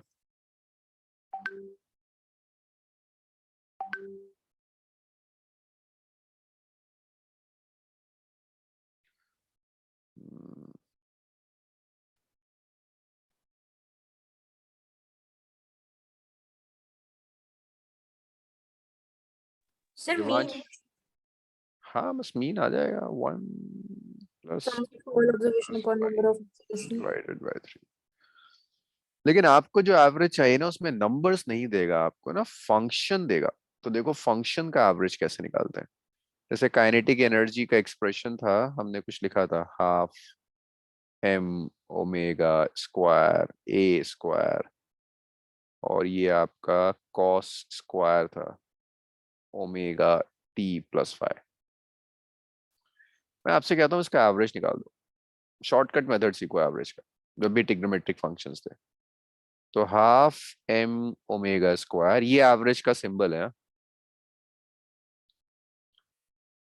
Cos square omega T plus 5। जो कांस्टेंट है ना उसे बाहर ले जाओ, कुछ हेल्प नहीं करेगा ये। एवरेज तो उसका आता है जो वेरी कर रहा हूं। जैसे मैं तुमसे 2 का एवरेज कहूँ, 2 2 2 2 10 बार लिख दूं, एवरेज 2 ही आएगा। तो हाफ एम ओमेगा स्क्वायर तो एज इट इज बाहर आ जाएगा। जो एवरेज बचेगा that's cos square omega T plus 5 not. अब इसका एक तरीका ही होता है कि इसे इंटीग्रेट करो, फिर टी से डिवाइड करो। आसान मेथड सीख लो, ये सारे ट्रिग्नोमेट्रिक फंक्शंस के लिए एप्लीकेबल है। भाई मुझे ये बताओ कॉस स्क्वायर थीटा की मिनिमम वैल्यू कितनी है? 0. -1 -1 नहीं हो सकती, देखो स्क्वायर है, -1 का स्क्वायर होकर +1 हो जाएगा। So minimum will be 0, maximum will be +1 divided by 2। सो ये आ गया 1/4 m omega square. That is the average value of kinetic energy. इसी तरह से आप पोटेंशियल एनर्जी की भी एवरेज वैल्यू कैलकुलेट कीजिए। सर यस, तो मैं डिस्कनेक्ट हो गया था। हम अभी क्या कर रहे हैं उसके बाद टोटल एनर्जी कैलकुलेशन के बाद? टोटल एनर्जी के बाद हम एवरेज कैलकुलेट कर रहे हैं।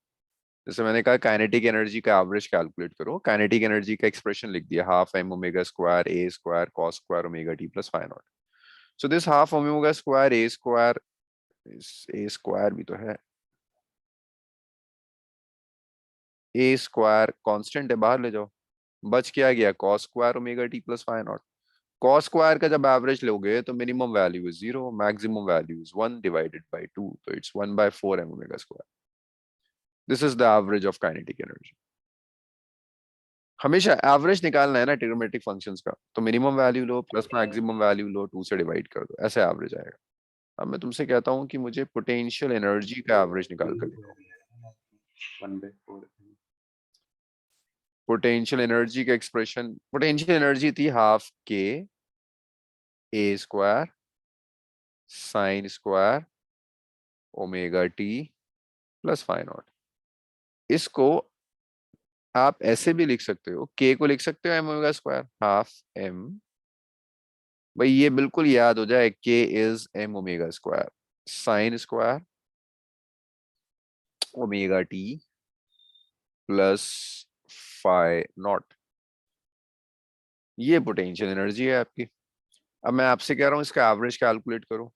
सो take the average, it's half M omega square sine square omega T plus phi naught. So average of potential energy is half sir m। आपने फिर 8/4 दिया। अच्छा हाँ यार, ये पता Sir, नहीं it will be equal to average kinetic energy, na, because they will be equal yes they will be equal, it half should of be equal to whatever. average of that, right? So this is sine square omega t plus phi naught. So you get average of potential energy is, say this is half m omega square a square। Sine square का जब आप average लेंगे that 0 + 1/2। Minimum value sine square की भी 1 होगी, 0 होगी, maximum 1 होगी by 2। So it's again half M omega square A square. तो देखो average of kinetic energy K equal आ गया। सो आप ऐसे लिख सकते हो, average value of kinetic energy is exactly equal to average of potential energy which is half of total energy. मे भी कहीं आपको ये लॉजिक काम आ जाए, किसी न्यूमेरिकल में प्रीवियस ईयर्स के किसी क्वेश्चन में लॉजिक काम आएगा आपके। लिखिए, और ये एनसीईआरटी की प्रॉब्लम भी लास्ट में दिया हुआ है एवरेज निकालने का।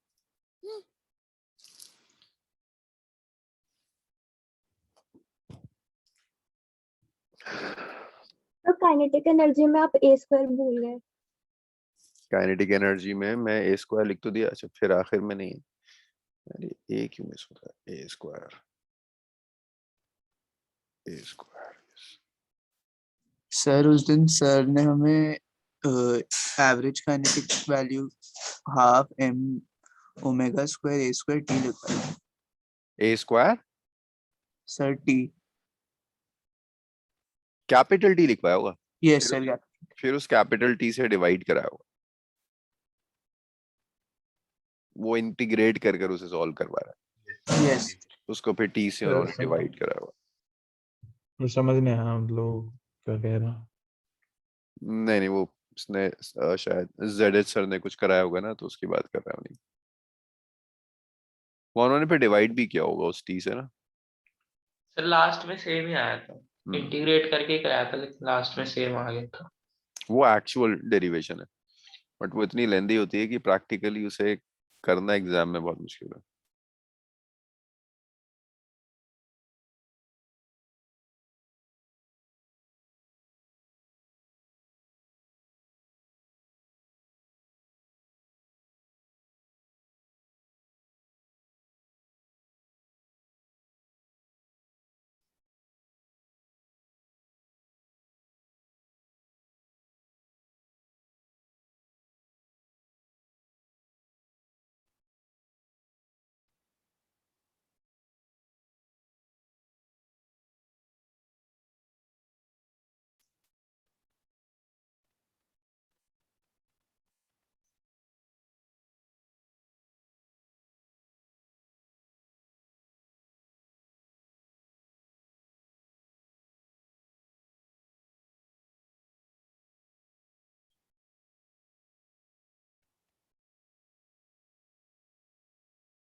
हो गया?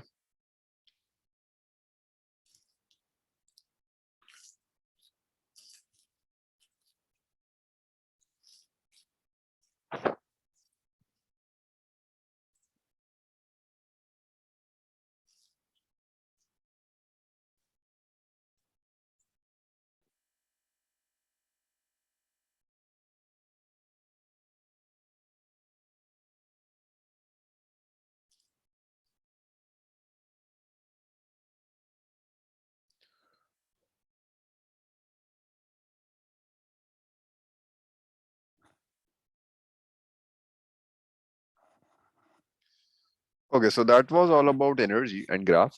इसके बाद एक क्वेश्चन और एक और टॉपिक है जिसमें आप यूनिफॉर्म सर्कुलर मोशन और सिंपल हार्मोनिक मोशन को कनेक्ट कर सकते हैं, relation between the simple harmonic motion and uniform circular motion. So देखो वो टॉपिक क्या है, छोटा सा टॉपिक है, एक आध दिन न्यूमेरिकल आता है, इसको मैं रब करके समझा देता हूं। देखो मान लो एक बॉडी है that's moving on a circular track with an angular velocity omega और ये एंटी क्लॉकवाइज डायरेक्शन में जा रही है। This is t equal to 0, यहां से स्टार्ट करती है। हॉरिजॉन्टल की रिस्पेक्ट में जो एंगल है that angle is phi naught. Circular motion है, बस सर्कुलर मोशन का प्रोजेक्शन लेंगे और आपको एसएचएम दिखना शुरू हो जाएगा। ये फाई नॉट है हॉरिजॉन्टल के साथ angle. After some time t ये बॉडी यहां पहुंच गई, इसने कुछ एंगल कवर किया होगा। Let's say that angle is theta. So after time t horizontal के साथ टोटल एंगल कितना है अक्षत? t टाइम के बाद total angle with the horizontal कितना है?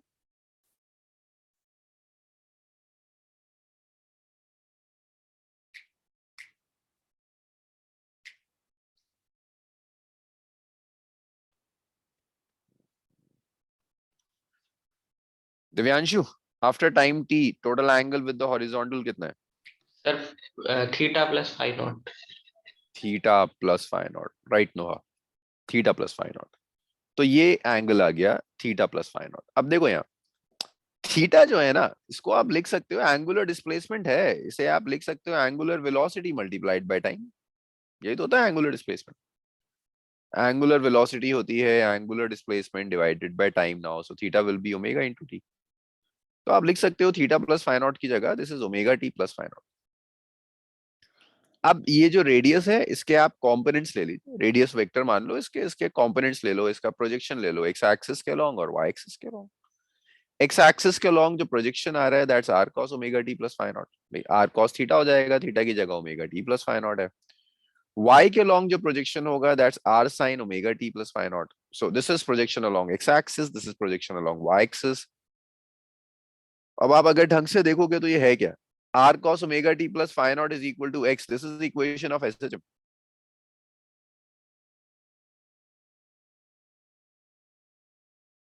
r sin omega t plus phi naught is equal to y, that's equation of SHM। तो questions में क्या करता है, आपको ना सर्कल बना के दे देता है और वो आपसे कहता है कि अच्छा सर्कल बना दिया, अब इसके कोरोस्पॉन्डिंग x प्रोजेक्शन और y प्रोजेक्शन की इक्वेशंस लिखो। तो करना सिर्फ इतना है, फाई नॉट दिया होता है, ओमेगा कैलकुलेट करना होता है, आपको ये डिसाइड करना होता है t equal to T time के बाद हॉरिजॉन्टल के साथ एंगल कितना है। ओमेगा टी ऐड भी हो सकता है, सब्ट्रैक्ट भी हो सकता है, दैट डिपेंड्स की मोशन कैसा है, क्लॉकवाइज या एंटी क्लॉकवाइज। इतना लिखिए, क्वेश्चंस करते हैं। एक क्वेश्चन मैं करूंगा, उसके बाद फिर आप सॉल्व करोगे। सर आर एम्पलीट्यूड है। आर यहाँ तो रेडियस है, लेकिन यस एसएचएम लोगे तो एम्पलीट्यूड। सर समझ ठीक है नहीं आया सर। मुझे, देखो मैं लिंक कैसे की? ये सर्कुलर मोशन यहाँ तक तो आया, रेडियस और omega T plus phi naught. Yes sir. मैंने सिर्फ प्रोजेक्शंस लिए। प्रोजेक्शन का मतलब होता है आपने कंपोनेंट ले लिया, ये आर का प्रोजेक्शन मैंने ऐसे लेकर ड्रॉप कर दिया on x axis. So projection means component है, ये एक्स आ गया प्रोजेक्शन एक्स के अलोंग, ये आपने आर का प्रोजेक्शन लिया वाई एक्सिस के अलोंग, ये वाई आ गया।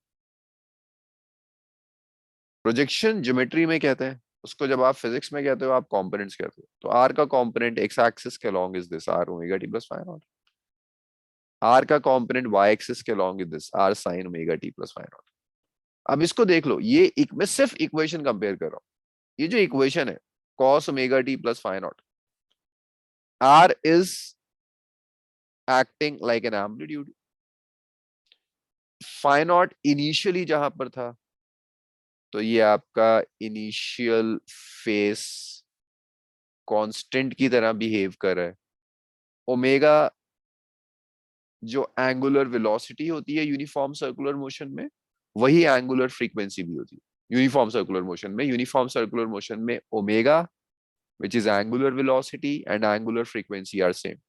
देखो अगर ये एक सर्कल कंप्लीट कर जाता है तो आप लिखोगे एंगुलर वेलोसिटी इज 2 पाई, और सर्कल कंप्लीट करने में जो टाइम लगेगा that time is T capital. जिसे आप एंगुलर डिस्प्ले वेलोसिटी कहते हो, वही एंगुलर फ्रीक्वेंसी भी। सर जो आप क्लॉकवाइज और एंटी क्लॉकवाइज कह रहे थे, अगर हम इसे क्लॉकवाइज लेंगे तो क्या फर्क होगा? ऐड नहीं होगा, ओमेगा टी सब्ट्रैक्ट हो जाएगा। तो ऐसे में मैथमेटिकली कनेक्ट कर रहा हूँ ऋषि के साथ कि ये जो इक्वेशन आई एग्जैक्टली वही आ रही है जो इक्वेशन आपके पास एसएचएम की एक्स या वाई की इक्वेशन होती है। अब बताओ ऋषि, इसमें और क्या आर्गुमेंट्स है? सर और जो सर्कुलर यूनिफॉर्म मोशन हो रहा है उसमें जो हमने एंगल में ओमेगा लिया है वो एक्चुअल में ही ओमेगा है जिससे वो मूव कर रहा है। एंगुलर वेलोसिटी है, एंगल में जो आपने ये ओमेगा टी लिया है ना, ये सर। यस ये वो एंगुलर वेलोसिटी है जिससे मूव कर रहा है। ओके और सर, तो हम एंगुलर सर्कुलर, वेलोसिटी और angular frequency uniform circular motion में एक ही चीज होती है। ये सर, तो सर हम इनमें सब्स्टिट्यूट भी कर सकते हैं? जैसे मतलब यहाँ पे ओमेगा की जगह 2 पाई/टी भी लिख सकते हैं ना? बिल्कुल बिल्कुल बिल्कुल, ओमेगा वहीं से आएगा, न्यूमेरिकल्स में ओमेगा आएगा ही 2 पाई बाई टी। ओके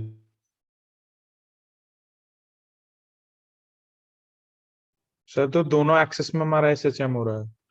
दोनों यस, दोनों एक्सिस के अलोंग जो प्रोजेक्शन है that is corresponding to SHM. आइए इसके क्वेश्चंस देखें।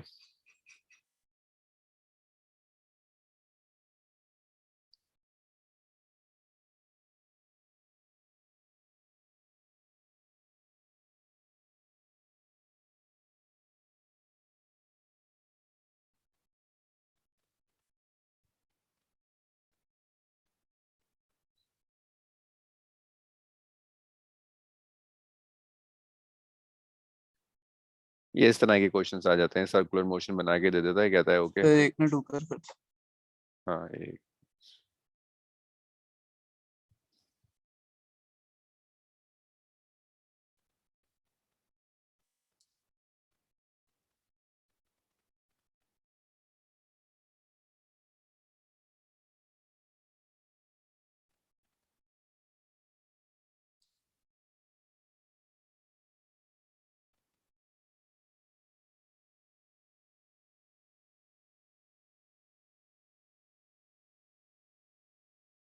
डन।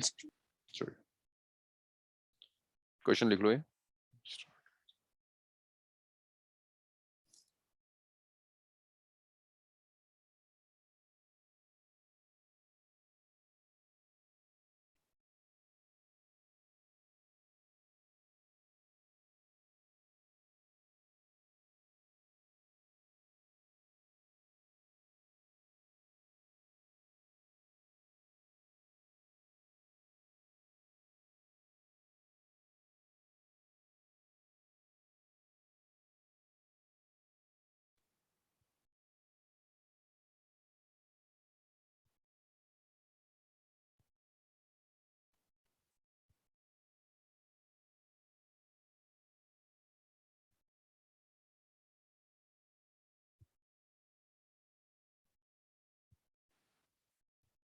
चलो हो गया, क्वेश्चन लिख लो, इसको सॉल्व करते हैं साथ में।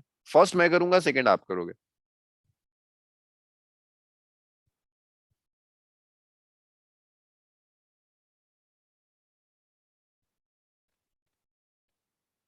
The period of revolution is T ना, time period? या टाइम पीरियड यस।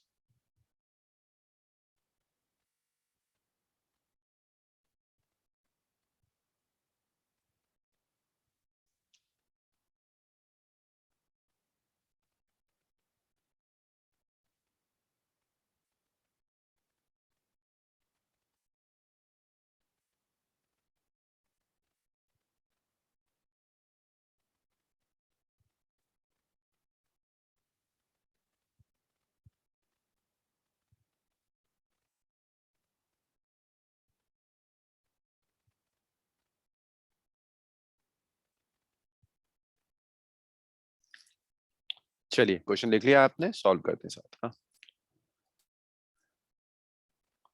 सो जो फर्स्ट पॉइंट है देखो इसमें,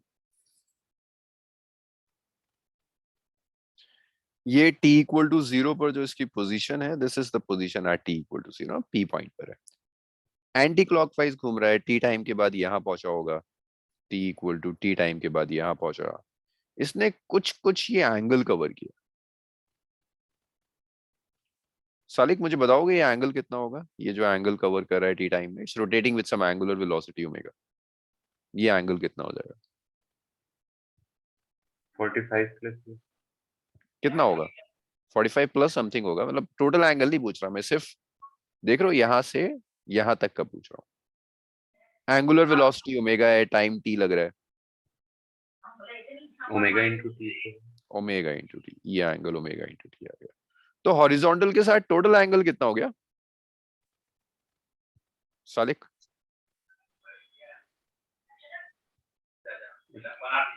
हॉरिजॉन्टल के साथ टोटल एंगल कितना हो गया?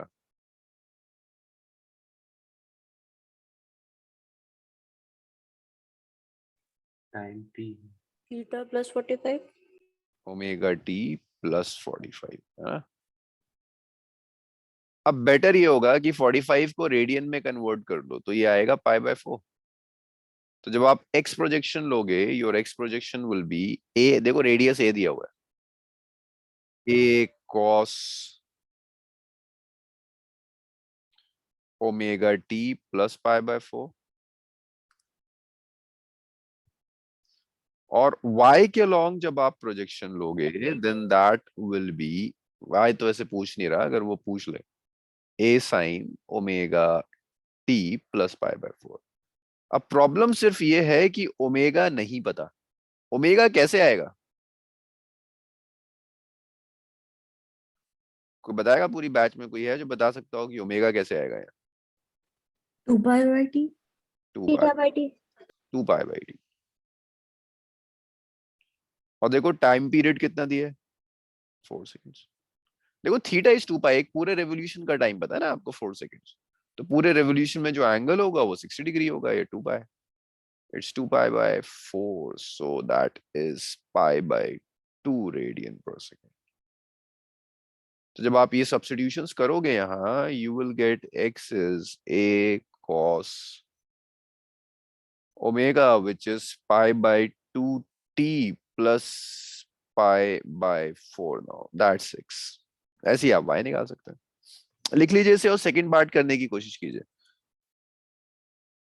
सेकंड पार्ट में एक छोटी सी गलती होती है, बट एटलीस्ट कुछ स्टेप्स करो सेकंड पार्ट के, फिर मैं सॉल्व कर दूं।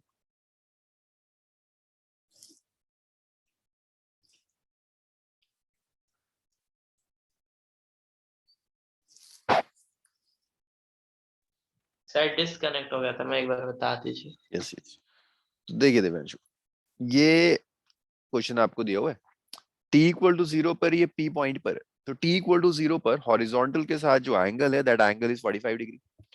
आफ्टर सम टाइम t इसने कुछ एंगल कवर किया होगा, and that angle is omega t। ये कुछ ओमेगा t एंगल कवर कर जाता है। तो हॉरिजॉन्टल के साथ टोटल एंगल कितना हो गया Devanshu? Sir omega T plus 45। तो बस ये था एंगल। 45 को मैंने पाई बाय 4 रख दिया। x के लॉन्ग जब आप प्रोजेक्शन लोगे, then that is a cos omega t plus pi by 4। Omega को आप लिख सकते हो 2 pi by t, it's 2 pi by 4 pi by 2 radian per second, right? So x is a cos pi by 2 t plus pi by 4। ठीक है, yes sir. इसको लिख लो जल्दी से। और जो लोग फर्स्ट पार्ट सेकंड पार्ट लिख चुके हैं क्वेश्चन, प्लीज सॉल्व कर कर मुझे आंसर लिख कर दो, इक्वेशन क्या आ रही है तुम्हारी। सर 1 मिनट थोड़ा ऊपर कर दो, सेकंड पार्ट पढ़ना है।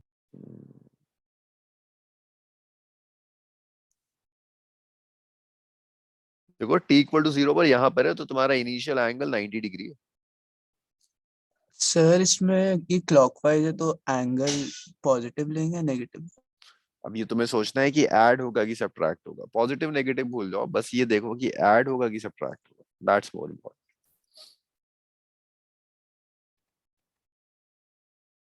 सर पर मेरा क्वेश्चन है कि मतलब क्लॉकवाइज पे, मतलब मैथ्स में सर हमने पढ़ा था कि होता है तो फिर एंगल नेगेटिव होता हाँ तो वही, इसीलिए वहां पर जब आप क्लॉकवाइज लोगे तो वो आपको सब्ट्रैक्ट होता हुआ दिखेगा, जो आपको बता देगा कि क्लॉकवाइज नेगेटिव।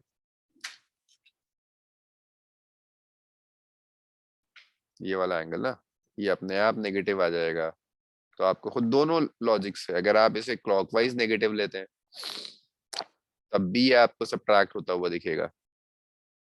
ये आप भूल जाओ क्लॉकवाइज एंटी क्लॉकवाइज, आप बस ये याद रखो कि भाई ये एंगल इसमें से इसे सब्ट्रैक्ट कर, लॉजिकली इसमें से इसे सब्ट्रैक्ट करके दिखेगा। दोनों तरह से सेम कंक्लूजन पर पहुंचेंगे।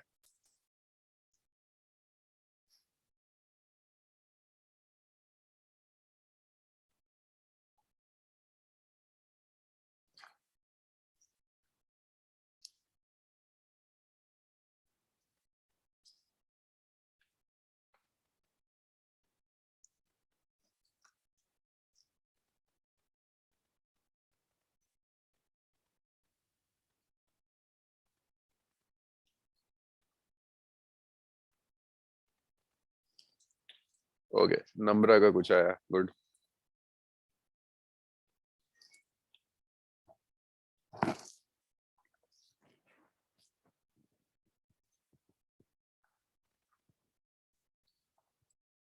एक मिनट और, दिव्यांशु लिख लिया तुमने? ये वाला लिख लो पहले, फिर सेकंड वाला करो। 2 मिनट और वेट करते हैं फिर मैं solve। अरे लिख लिया मैंने, वो सेकंड वाली कर रहा था, डायग्राम बना रहा था मैं उसका।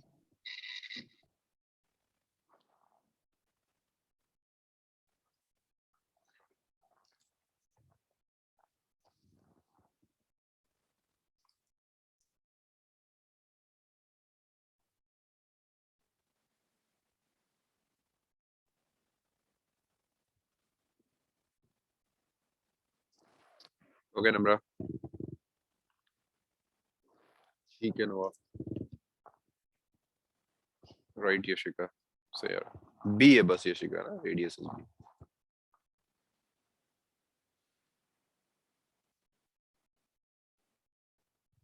ऋषिक हो गया सेकंड पार्ट?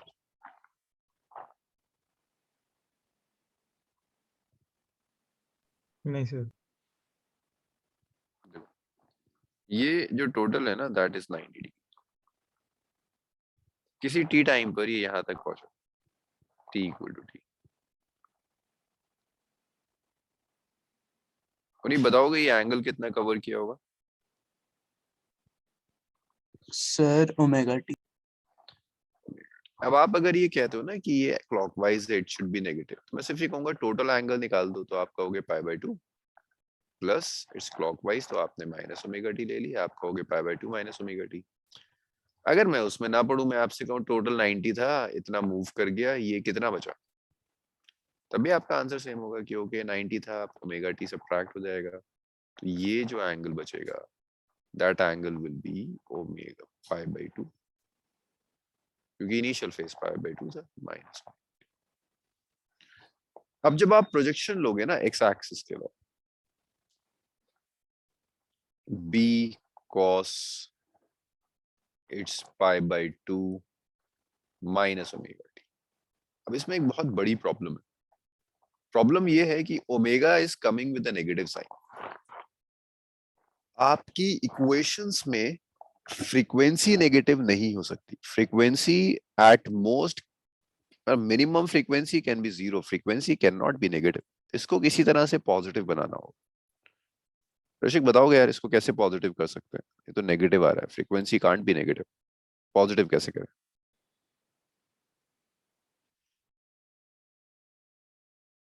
स्क्वायर नहीं, ट्रिगो cos 90 माइनस थीटा। नहीं नहीं नहीं नहीं नहीं, cos 90 प्लस थीटा तो साइन में कन्वर्ट हो जाएगा ना, cos आना चाहिए। तुम देखो एक काम करो, इसमें से एक माइनस साइन कॉमन ले लो। माइनस साइन जब साइन कॉमन ओमेगा टी हो लोगे, जाएगा। Sir cos minus theta is equal to cos theta. हाँ sir cos π/2 minus omega t तो हो जाएगा ना। तो देखो ना यहाँ पर ओमेगा टी माइनस π/2 हो गया ना। मैं इसी को तो हटाना चाह रहा हूँ, मैं इससे बचना चाह रहा हूँ कि ये नेगेटिव आ रहा है ना, ये नेगेटिव नहीं आना चाहिए। तो मैंने यहाँ एक नेगेटिव कॉमन ले लिया सिर्फ इस माइनस को हटाने के लिए। माइनस आप अलग ले गए तो क्या बचा, ओमेगा टी माइनस π/2। अब cos is an even function, Yes, sir. So I can write this as b cos omega t minus pi by 2.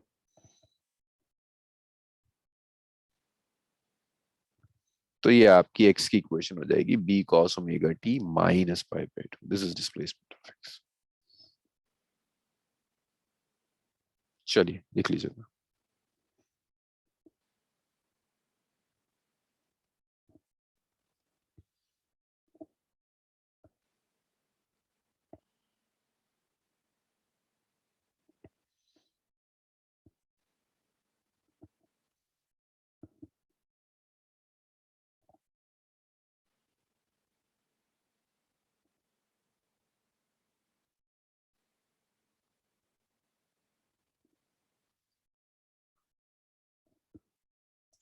ये रीजन समझ में आया कि ये सब नेगेटिव साइन कॉमन क्यों लिया?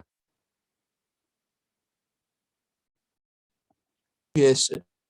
सिर्फ इसे मुझे ओमेगा टी पॉजिटिव करना. एक तरीका और था, आप यहाँ पर जो शायद आप कह रहे थे कि इसको पाई बाय 2 माइनस थीटा को आप यहाँ पर साइन ओमेगा टी यहाँ लिख दो. ये एक पॉसिबिलिटी है. दूसरी पॉसिबिलिटी है, दोनों में से कुछ भी आपको दिख सकता है. ऑप्शंस में ये भी हो सकता है क्योंकि cos pi by 2 minus theta is sine theta. ये सर मैं यही कह रहा था सर, पॉजिटिव करने के लिए ये भी कर सकते हैं. ये भी कर सकते हैं, दोनों चीजें.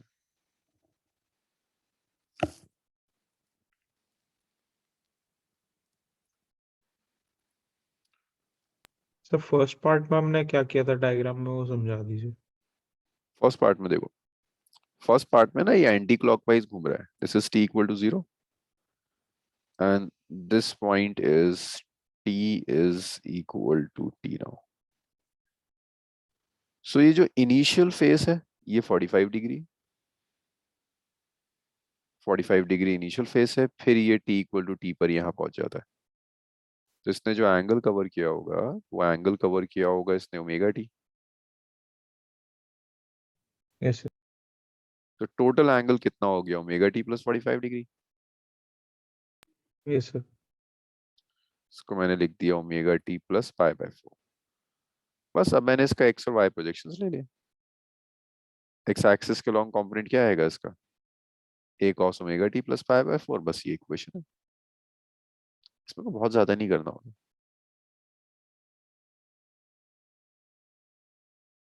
और ओमेगा कैलकुलेट करने के लिए आपको टाइम पीरियड दिया हुआ था. उसने टाइम पीरियड दिया था, time period is 4 seconds. Sir उसमें भी हम रख सकते हैं ना टाइम पीरियड, हाँ, दूसरी रखना वाली. पड़ेगा तभी ओमेगा आएगा. ये आ गया. उसके बाद इस ओमेगा की वैल्यू मैंने रख दी. इसी तरह से ऊपर वाला जो किया है इसमें भी इस ओमेगा की जगह आपको टाइम पीरियड रखना होगा. ओमेगा को आप कैलकुलेट करोगे, इट्स 2 पाई बाय टी होता है. टी यहाँ 30 सेकेंड्स दिया है तो it's 2 pi bye 30. So this is uniform circular motion and SHM. ये हो गया. अब इसमें सिर्फ दो चीजें बची हैं. अब दोनों में से कुछ भी आपके स्कूल सिलेबस में नहीं है तो कल का लेक्चर पूरा इसी में जाएगा. एक है सुपरपोजिशन ऑफ 2 एसएचएम और एक है damped and undamped. Damped and undamped school syllabus में सिर्फ क्वालिटेटिव डिस्कशन होता है, मीन सिर्फ डेफिनेशंस. लेकिन जेई में दोनों से अच्छे क्वेश्चंस आते हैं. सुपरपोजिशन ऑफ एसएचएम से भी क्वेश्चंस आते हैं और डैम्ड और अनडैम्ड से भी न्यूमेरिकल्स आते हैं. सो कल का शायद डिस्कशन इसी में जाएगा, कल की क्लास. सो होपफुली कल शायद लास्ट क्लास होनी चाहिए एसएचएम की. Then will start with the waves. और वेव्स में भी ऐसी सीन है यार, जेई के सिलेबस में और सीबीएसई सिलेबस में बहुत फर्क है. CBSE syllabus we can cover in 3 classes but JEE में वेव्स में बहुत डाला हुआ.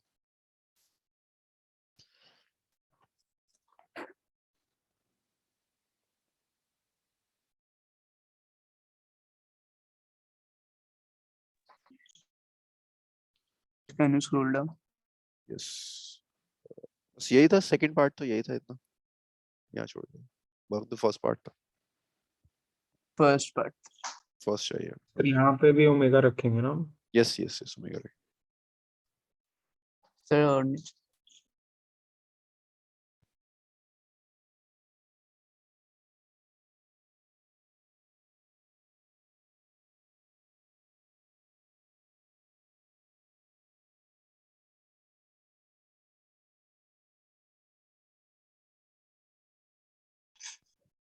सर हम इसमें एग्जैक्टली निकालना क्या था?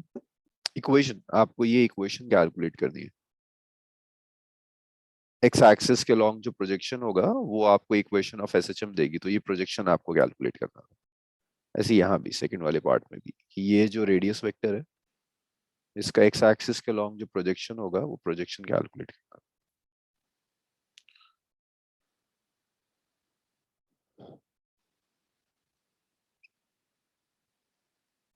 डन।